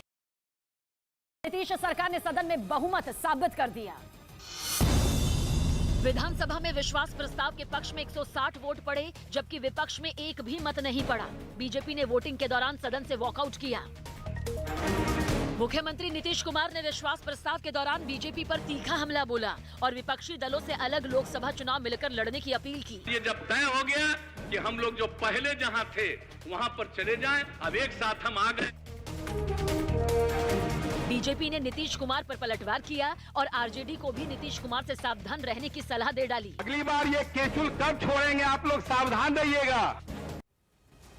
तो कश्मीर के नौशेरा सेक्टर में 2 आतंकियों के माइंस पर पैर पड़ने की वजह से परखच्चे उड़ गए। हालांकि उस घटना का सीसीटीवी फुटेज सामने है जिसमें जोरदार धमाका होता है। वीडियो में एक सुनसान जगह नजर आई, सामने की तरफ कुछ पेड़ लगे दिखे। वीडियो में 2 लोग नजर आए जो थोड़ी दूरी पर चलने के बाद अचानक से भागने लगे और फिर एक और वीडियो सामने आया जिसमें दोनों आतंकी दिखे और फिर अचानक से एक जोरदार ब्लास्ट हुआ, जिसके बाद पूरे इलाके में धुएं का गुबार नजर आया। ब्लास्ट कितना जोरदार था उसका अंदाजा वीडियो में उठ रहे धुएं से लगाना आसान था। बताया गया कि ये वीडियो उसी वक्त का है जब आतंकियों ने एलओसी पार करने की कोशिश की और सेना के जवानों की नजर उन पर पड़ी तो वो भागने लगे। उनमें से एक आतंकी कहीं छिप गया, लेकिन 2 आतंकी भागते वक्त सेना के जवानों पर फायरिंग करने लगे। इसी बीच एक आतंकी का पैर माइंस पर पड़ गया और जोरदार ब्लास्ट हो गया, जिसमें दोनों आतंकियों के परखच्चे उड़ गए। वहीं ब्लास्ट के बाद सेना के जवानों ने सर्च ऑपरेशन चलाया और तीसरे आतंकी को भी धर दबोचा। बड़ी खबर यह है कि यूक्रेन में चल रही जंग के कारण उन देशों की बल्ले बल्ले हो रही है जो कच्चा तेल निकालते हैं। कच्चा तेल निकालने वाला दुनिया का सबसे बड़ा देश है सऊदी अरब, जिसकी अर्थव्यवस्था को पहिए नहीं बल्कि पंख लग गए हैं। और जब से यूक्रेन में जंग शुरू हुई तब से सऊदी अरब की कमाई का कोई ठिकाना ही नहीं। महंगे कच्चे तेल की वजह से देश में बाहर का माहौल बना हुआ है। कच्चा तेल पहले खाड़ी देशों के लिए काला सोना कहा जाता था, लेकिन पिछले 6 महीनों से तो ये काला सोना काले हीरे की तरह चमक रहा है। इस चकाचौंध की हालत ये है कि अप्रैल से जून तक के 3 महीनों में सऊदी अरब की जीडीपी बढ़ने की दर 11.8% दर्ज की गई। सबसे बड़ा फायदा सऊदी अरब की तेल कंपनी अरामको को हुआ। अर्थव्यवस्था में आई इस बाहर का असर ये है कि लोग पहले से ज्यादा खर्च कर रहे हैं। अप्रैल से जून तक के 3 महीनों में लोगों ने 64% ज्यादा खर्च किया। कच्चा तेल निकालने वाले देशों की 5 उंगलियां घी में हैं और तेल पर निर्भर देशों का तेल निकल रहा है। इसलिए कच्चा तेल एक्सपोर्ट करने वाले देशों का संगठन ओपेक प्लस तेल का उत्पादन बढ़ाने पर राजी नहीं हो रहा। क्योंकि कच्चे तेल का उत्पादन करने वाले देशों के लिए फायदेमंद यही है कि कच्चे तेल की कीमतों में तेजी बनी रहे। लेकिन सऊदी अरब में इस बार मुनाफे का इस्तेमाल रियल एस्टेट और टूरिज्म में बड़े पैमाने पर हो रहा है, जिसकी वजह है सऊदी अरब की नई सोच। माना जा रहा है कि सऊदी अरब अपनी अर्थव्यवस्था की सूरत बदलने का फैसला कर चुका है। कोशिश ये है कि वो केवल तेल पर निर्भर न रहे, इसलिए उसने जंग की आग में आए तेल के उबाल में नई कहानी पकाने की तैयारी की। एक तरफ रियल एस्टेट सेक्टर ऊंची उड़ान भरता दिखाई दे रहा है, वहीं दूसरी तरफ टूरिज्म को पैसा कमाने का बड़ा धंधा बनाने की तैयारी है। रियल एस्टेट सेक्टर में आई तेजी का आलम तो ये है कि पिछले 6 महीनों में वहाँ प्रॉपर्टी का कारोबार कई गुना बढ़ गया।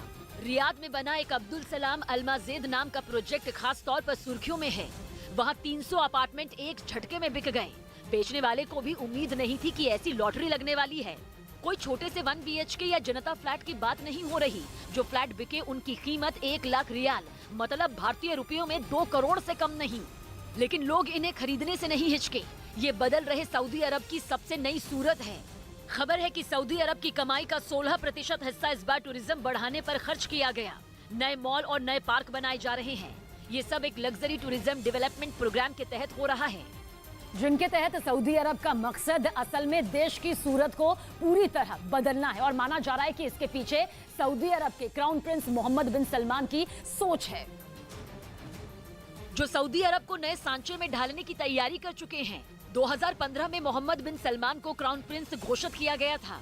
तभी से वो इस मकसद पर काम कर रहे हैं। कुछ साल पहले तक सऊदी अरब में महिलाओं और पुरुषों के साथ घूमने पर प्रतिबंध था, लेकिन वो बैन हटा दिया गया। एंटरटेनमेंट के कई माध्यम ऐसे थे जिन पर सऊदी अरब में बैन लगा हुआ था, लेकिन धीरे धीरे वो सारे बैन लगभग खत्म कर दिए गए। पहले तो प्रॉपर्टी खरीदने या बेचने में भी महिलाएं शामिल नहीं हो सकती थी। नियम ये था कि अगर कोई महिला किसी प्रॉपर्टी को खरीदे तो साथ में उसका पति या भाई होना जरूरी है। लेकिन अब महिलाओं को प्रॉपर्टी के खरीद बेच में भी आजादी दी गई। मतलब ये कि मोहम्मद बिन सलमान एक नया सऊदी अरब बनाने की कोशिश में हैं, जिसमें महिलाओं को पुरुषों के बराबर अधिकार मिले। इसके अलावा सिर्फ कच्चा तेल ही मुल्क की पहचान ना हो, बल्कि जंग जैसे मौके पर हाथ लगे मुनाफे का इस्तेमाल मुनाफे के नए जरिए बनाने में किया जा सके। केजरीवाल सरकार और बीजेपी में अब एक और मुद्दे को लेकर बहस छिड़ गई।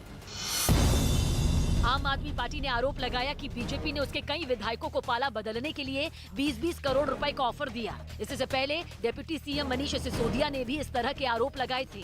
पैसे का ऑफर करके, धमका के, डरा के तोड़ने का और दिल्ली सरकार को गिराने का प्रयास कर रहे हैं। बीजेपी ने आम आदमी पार्टी पर पलटवार किया और शराब नीति के मुद्दे से ध्यान भटकाने के लिए विधायकों की खरीद फरोख्त के मामले को हवा देने का आरोप लगाया। इस बात का अभी तक उन्होंने जवाब नहीं दिया कि उन्होंने नई शराब नीति बनाई और उसके बाद वापस क्यों लिया। कांग्रेस ने भी आम आदमी पार्टी से पूछा कि वो पैसों का ऑफर देने वाले लोगों के नाम सार्वजनिक करे। कश्मीर में LOC के पास जिस आतंकवादी को सेना ने पकड़ा, फिलहाल उससे पूछताछ की गई, जिसमें गिरफ्तार आतंकी ने कई खुलासे किए। कश्मीर में पाकिस्तान परस्त आतंकियों के मंसूबे सेना ने नाकाम कर दिए। 2 आतंकियों की मौत हो गई तो वहीं तीसरे आतंकी को सेना ने पकड़ लिया, जो ब्लास्ट में घायल हो गया था, जिसे आनन फानन में अस्पताल में भर्ती कराया गया। तो वहीं उसके पास से मिले सामान से पता चला कि उसका नाम तबरीक हुसैन है और वो POK के स्वासकोट का रहने वाला है। वहीं आतंकियों के पास से एक राइफल, 2 मैगजीन और पाकिस्तानी करेंसी बरामद हुई। किसने भेजा था? चौधरी यूनुस ने। वो कौन है चौधरी यूनुस? कौन है चौधरी यूनुस? कौन है? हामिद है। वहीं आतंकी तबरीक हुसैन ने खुलासा किया कि पाकिस्तान की खुफिया एजेंसी ISI के लिए वो काम करता है और ISI के कर्नल यूनुस चौधरी ने उसे एक बड़ा टास्क दिया था, जिसमें तबरीक हुसैन को LOC पर भारतीय सेना के पोस्ट की रैकी करनी थी और वो 3 पोस्ट की रैकी कर भी चुका था, जिसके बदले उसे 30,000 रुपए मिले थे। वहीं एक पोस्ट पर फिदायीन हमला भी करना था। उधर उत्तर प्रदेश के बागपत में खतरनाक सांपों के तांडव से लोग खौफजदा हो गए, लेकिन लोग उस वक्त दहशत में आ गए जब एक घर से चारपाई पर घूमते सांप का CCTV वीडियो सामने आया। जिसमें सांप चारपाई पर सो रहे आदमी के पैरों के पास से गुजरता दिखाई दिया। सामने आए वीडियो में सांप एक चारपाई से धीरे धीरे रेंगते हुए दूसरी चारपाई पर सो रहे आदमी की तरफ जाता नजर आया। गहरी नींद में सोए उस आदमी के ऊपर से रेंगते हुए सांप उसके बगल में पहुंच गया, पर तभी अचानक उसकी नींद खुल गई और वो झटके से उठ खड़ा हुआ। लेकिन गनीमत रही कि उस दौरान सांप ने उसे नहीं डसा। जब इस घटना का सीसीटीवी वीडियो सामने आया तब लोग हैरान रह गए। रात में चारपाई पर रेंगते सांप का वीडियो देखकर लोग ऐसे खौफ में आए कि उन्होंने खुद को घरों में कैद कर लिया।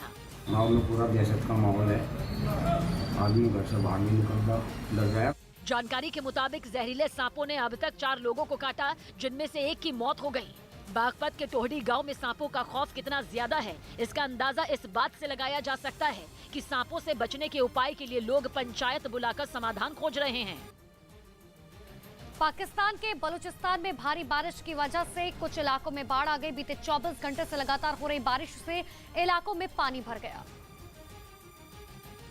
जिसकी वजह से लोगों की मुश्किलें बढ़ गई। सामने आए वीडियो में कुछ लोग नदी के तेज बहाव के बीच फंसे दिखाई दिए, जिन्हें राहत बचाव की टीम ने रेस्क्यू ऑपरेशन चलाकर सुरक्षित बाहर निकाला। वहीं एक दूसरे इलाके से आए वीडियो में जोरदार बारिश के बाद नदियों में आए उफान से कई जगहों पर पुल टूट गए, जबकि सड़कें पानी में बह गई, जिसकी वजह से सड़कों पर लंबा जाम लग गया। स्पेशली जो रेस्क्यू और जो रिलीफ की एक्टिविटीज उनमें जो है ना मसरूफ है। बताया गया कि बाढ़ और बारिश की वजह से हुए हादसों में अब तक वहां 230 लोगों की मौत हो गई, जबकि 26,000 से ज्यादा घरों को नुकसान पहुंचा। हालांकि बारिश और बाढ़ के बीच रेस्क्यू की टीमें लगातार हेलीकॉप्टर से मदद पहुंचाने में जुटी हैं, लेकिन बाढ़ की ये आफत अभी थमने वाली नहीं है, क्योंकि मौसम विभाग ने अगले 3 दिनों के लिए जोरदार बारिश का अलर्ट जारी किया है। ताइवान को लगातार धमका रहे चीन ने अब अपने एक और ताकतवर हथियार को मैदान में उतार दिया। चीन पहली बार लंबी दूरी के ऑपरेशन में काम आने वाले विमान को दुनिया के सामने ले आया और उसने हवा में फाइटर जेट में ईंधन भरने वाले YU-20 विमान की ताकत लोगों को दिखाई। चीन ने दावा किया कि उसका ये विमान बेहद शक्तिशाली और लंबी दूरी तक काम करने वाला है। ऐसे में माना जा रहा है कि चीन जंग की तैयारी में कोई कोर कसर नहीं छोड़ रहा।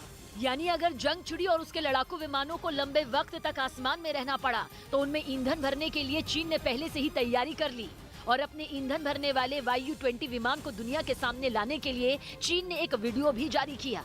उसने दावा किया कि YU-20 ने ताइवान स्ट्रेट के ऊपर उड़ रहे J-16 फाइटर जेट में बड़ी ही आसानी से ईंधन भर दिया और चीन का J-16 लड़ाकू विमान उसी ताइवान स्ट्रेट के ऊपर उड़ान भर रहा था, जहां से ताइवान को डराने के लिए चीन ने कई बार मिलिट्री ड्रिल की। क्योंकि ताइवान और अमेरिका की नजदीकी ने ड्रैगन को भड़का दिया था। इसके बाद कई दिनों तक चीन ताइवान को घेर कर मिसाइलें बरसाता रहा। उसके जंगी जहाज ताइवान के करीब जाकर अपनी ताकत का नमूना दिखाते रहे। यही नहीं, चीन के लड़ाकू विमानों ने भी कई बार ताइवान की एयर स्पेस में दखल दी थी। हालांकि वहां की गई मिलिट्री ड्रिल में कभी भी चीन ने ताइवान को निशाना बनाने की कोशिश नहीं की, लेकिन उसका मकसद यही था कि ताइवान डर जाए और अमेरिका से दूरी बना ले, मगर ऐसा हुआ नहीं। ताइवान ने भी चीन को उसी की भाषा में जवाब देने के लिए अपनी तैयारियां तेज कर दी और माना जा रहा है कि चीन ताइवान के इसी तेवर को देखते हुए पहली बार अपने ऐसे प्लेन को सामने ले आया जो घंटों तक उड़ान भरकर दूसरे विमानों में ईंधन भर सकता है, जिसके बाद चीन ने दावा किया कि नई जनरेशन का ये टैंकर एयरक्राफ्ट उसकी वायुसेना की ताकत को और बढ़ा देगा। हालांकि चीन अपने YU-20 विमान को पहली बार आधिकारिक रूप से दुनिया के सामने लाया, लेकिन इससे पहले भी वो इसका इस्तेमाल एक ऑपरेशन में कर चुका है। खबर के मुताबिक 28 नवंबर 2021 को चीन के कई विमान, जिनमें YU-20 टैंकर एयरक्राफ्ट भी शामिल था, ताइवान की समुद्री सीमा में घुस गए थे। कहा जाता है कि वो पहला मौका था जब YU-20 टैंकर एयरक्राफ्ट को ताइवान के नजदीक देखा गया था।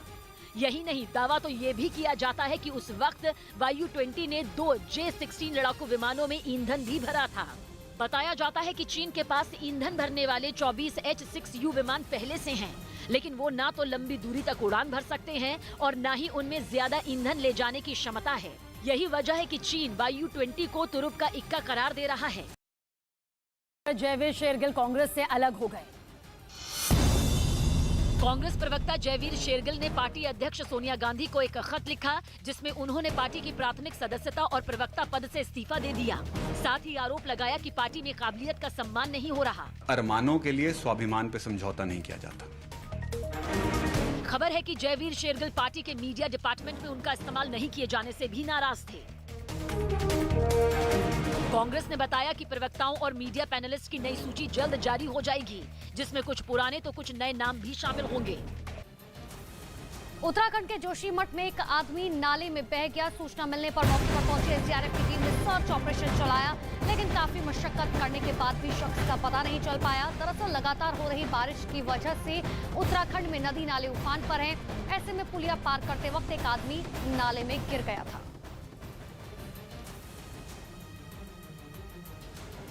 अमेरिका और चीन के बीच एक बड़ी जंग को अब तय माना जा रहा है और इसकी वजह अकेला ताइवान नहीं बल्कि तेजी से बदल रही दुनिया में ताकत के समीकरण हैं। ऐसे समीकरण जिनमें अमेरिका को वजूद की लड़ाई लड़नी पड़ सकती है, जिसके लिए उसे चीन के साथ भिड़ना ही पड़ेगा। अमेरिका के कई पत्रकारों और सामरिक मामलों के जानकारों की राय लेकर ये दावा एक रिपोर्ट में किया गया।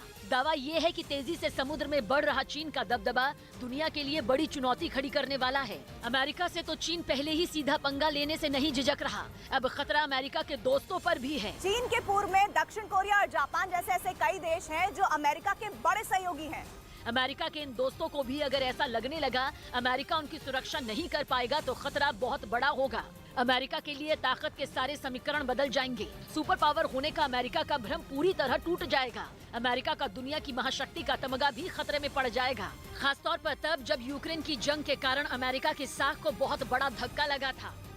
ऐसे में अमेरिका को अपना वजूद बचाने के लिए चीन के साथ जंग लड़ना बेहद जरूरी हो सकता है और ऊपर से ताइवान पर भड़का विवाद चीन के लिए भी सीधी चुनौती से कम नहीं है,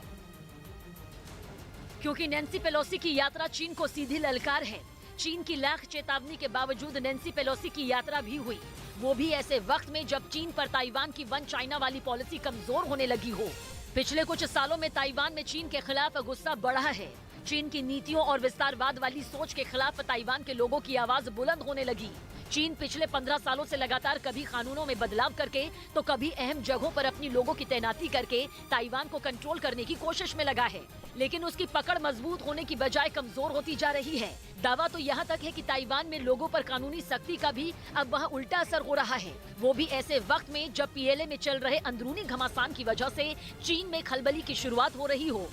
मतलब ये कि चीन के लिए ताइवान की गुत्थी बुरी तरह से उलझी हुई है, साफ दिखने भी लगी है। दावा यह है कि अमेरिका और चीन दोनों के लिए एक दूसरे से टकराना बेहद जरूरी है, लेकिन फिलहाल हालात ऐसे हैं कि दोनों में से कोई भी जंग लड़ने का फैसला नहीं कर सकता, क्योंकि दोनों के ही पास आर्थिक मोर्चे पर चुनौतियां कम नहीं। चीन को लग रहा है कि अमेरिका ताइवान की सूरत बदलना चाहता है, अमेरिका को लगता है कि चीन ताइवान की सूरत बिगाड़ना चाहता है।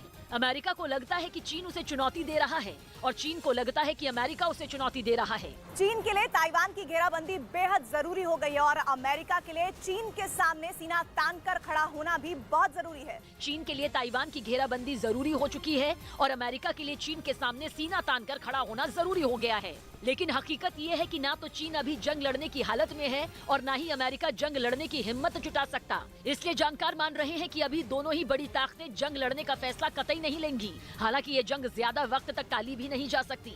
इसलिए रिपोर्ट में दावा किया गया कि 2023 के बाद तक वो माहौल तैयार हो जाएगा जब चीन और अमेरिका के बीच एक बड़ी जंग होगी। और अब खबर हिमाचल प्रदेश के चंबा से, जहां पर लगातार हो रही बारिश की वजह से हालात ज्यादा बिगड़ गए हैं। वहीं नदी उफान पर होने की वजह से एक पुल तेज बहाव में बह गया। पुल बहने से लोगों की परेशानियां बढ़ गई। सलूड़ी हिमगिरी मार्ग बंद हो चुका है।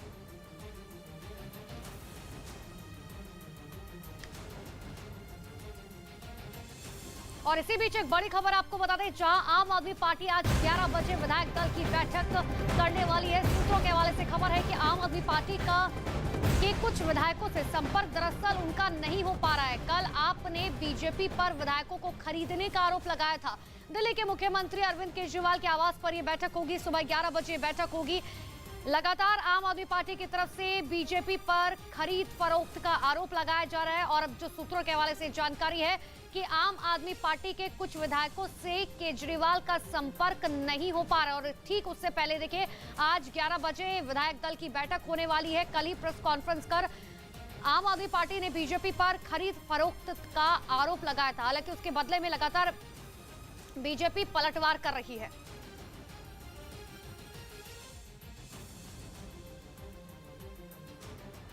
खबर है कि ताइवान को लेकर बढ़ रहा लगातार तनाव ऑस्ट्रेलिया की टेंशन यहां पर बढ़ा रहा है। ऑस्ट्रेलिया की टेंशन की एक नहीं बल्कि कई वजह है। दावा यह है कि अगर दक्षिणी चीन सागर में तनाव बढ़ा तो ऑस्ट्रेलिया का हाल भी यूरोप वाला होगा। यानी जैसे यूरोप तेल से लेकर गैस तक के संकट से जूझ रहा है, ऑस्ट्रेलिया की हालत भी वैसी ही होगी। जैसे यूरोप में खाने से लेकर कपड़ों तक हर चीज के दाम आसमान छू रहे हैं, ऑस्ट्रेलिया में भी उसी तरह महंगाई आग लगा सकती है। जैसे यूरोप के आसपास समुद्री रास्ते बंद होने की वजह से उद्योग धंधे ठप पड़ गए, कुछ ऐसा ही हाल ऑस्ट्रेलिया का भी हो सकता है। जैसे यूरोप में तेल और गैस की किल्लत ने बड़ी बड़ी ताकतों को घुटने पर ला दिया, उसी तरह ऑस्ट्रेलिया को भी संकट का ट्रेलर दिखना शुरू हो गया है। इसलिए जैसे जैसे दक्षिणी चीन सागर में टेंशन बढ़ रही है, ताइवान और अमेरिका से ज्यादा ऑस्ट्रेलिया की सांसें ऊपर नीचे होने लगी हैं।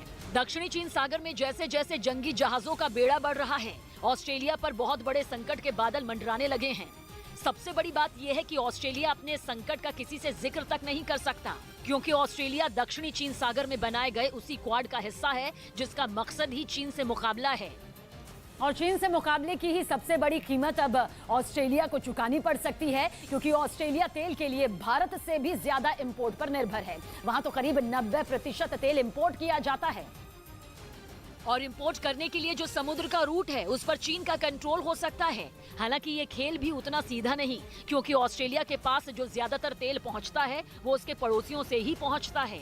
वो समुद्र का एक ऐसा हिस्सा है जहां चीन की पकड़ अभी ज्यादा मजबूत नहीं, लेकिन असली कहानी ये है कि उसके पड़ोसियों तक माल जहां से आता है उसे चीन कंट्रोल कर सकता है। दक्षिण चीन सागर में जिस तरह से तनाव बढ़ रहा है और अगर जंग शुरू हो गई तो कारोबार ठप पड़ना तय है। जहां जंग चल रही होगी वहां तो क्या, वहां से सैकड़ों किलोमीटर दूर तक भी जहाजों का चलना बंद हो सकता है। ऊपर से ऑस्ट्रेलिया के वो पड़ोसी जो उसकी तेल जैसी अहम जरूरतों को पूरा करते हैं, उनकी हैसियत इतनी बड़ी नहीं कि वो चीन से पंगा ले सकें। मतलब ये कि जंग अगर हो गई तो चीन से टकराने की कीमत ऑस्ट्रेलिया को ही भुगतनी पड़ेगी।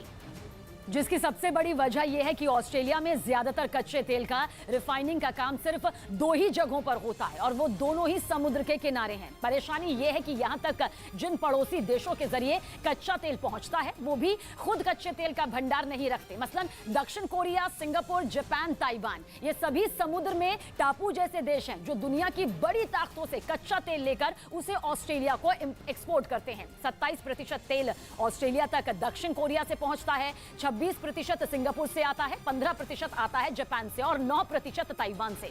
अगर चीन ने इन सारे देशों तक पहुंचने से समुद्र तट के रूट ठप करने की ठान ली तो उसे ज्यादा मेहनत नहीं करनी पड़ेगी। उसे सिर्फ दक्षिणी चीन सागर में पहले से मौजूद अपनी नौसेना को हाइपर एक्टिव मोड में डालना पड़ेगा। दक्षिण चीन सागर में एक बड़े हिस्से में चीन की नौसेना की मौजूदगी बड़े पैमाने पर है। ऊपर से वहां चीन की वायुसेना भी अपनी ताकत तेजी से बढ़ा रही है। मतलब ये कि अगर दक्षिण चीन सागर में जंग छिड़ गई तो ऑस्ट्रेलिया की हालत बिल्कुल यूरोप जैसी यहां पर हो सकती है। स्वास्थ्य मंत्रालय ने बड़ा फैसला लिया। आयुष्मान भारत योजना का नाम अब आयुष्मान भारत प्रधानमंत्री जन आरोग्य योजना मुख्यमंत्री योजना कर दिया गया। कुछ राज्यों ने पहले इसके नाम पर आपत्ति जताई थी, जिसे देखते हुए ये बदलाव किया गया। अभी इस योजना के तहत बनने वाले कार्ड पर केंद्र के अलावा राज्यों का लोगो भी लगेगा। हालांकि दिल्ली, पश्चिम बंगाल और ओडिशा अब तक इसमें शामिल नहीं है। इस योजना में ट्रांसजेंडर को भी शामिल कर लिया गया। इसके तहत अब उन्हें भी 5 लाख तक का मुफ्त इलाज मिलेगा। मध्य प्रदेश के धार में कारम डैम को लीकेज के बाद तोड़ने का मामला भले ही हफ्ते पुराना हो गया हो, लेकिन उस पर सियासत अब भी जारी है। कांग्रेस जहां डैम की क्वालिटी पर सवाल खड़े कर रही है, तो वहीं बीजेपी भी डैम तक अपने तर्क दे रही है। डैम पर शुरू हुई सियासी खींचतान लंबी होती दिख रही है।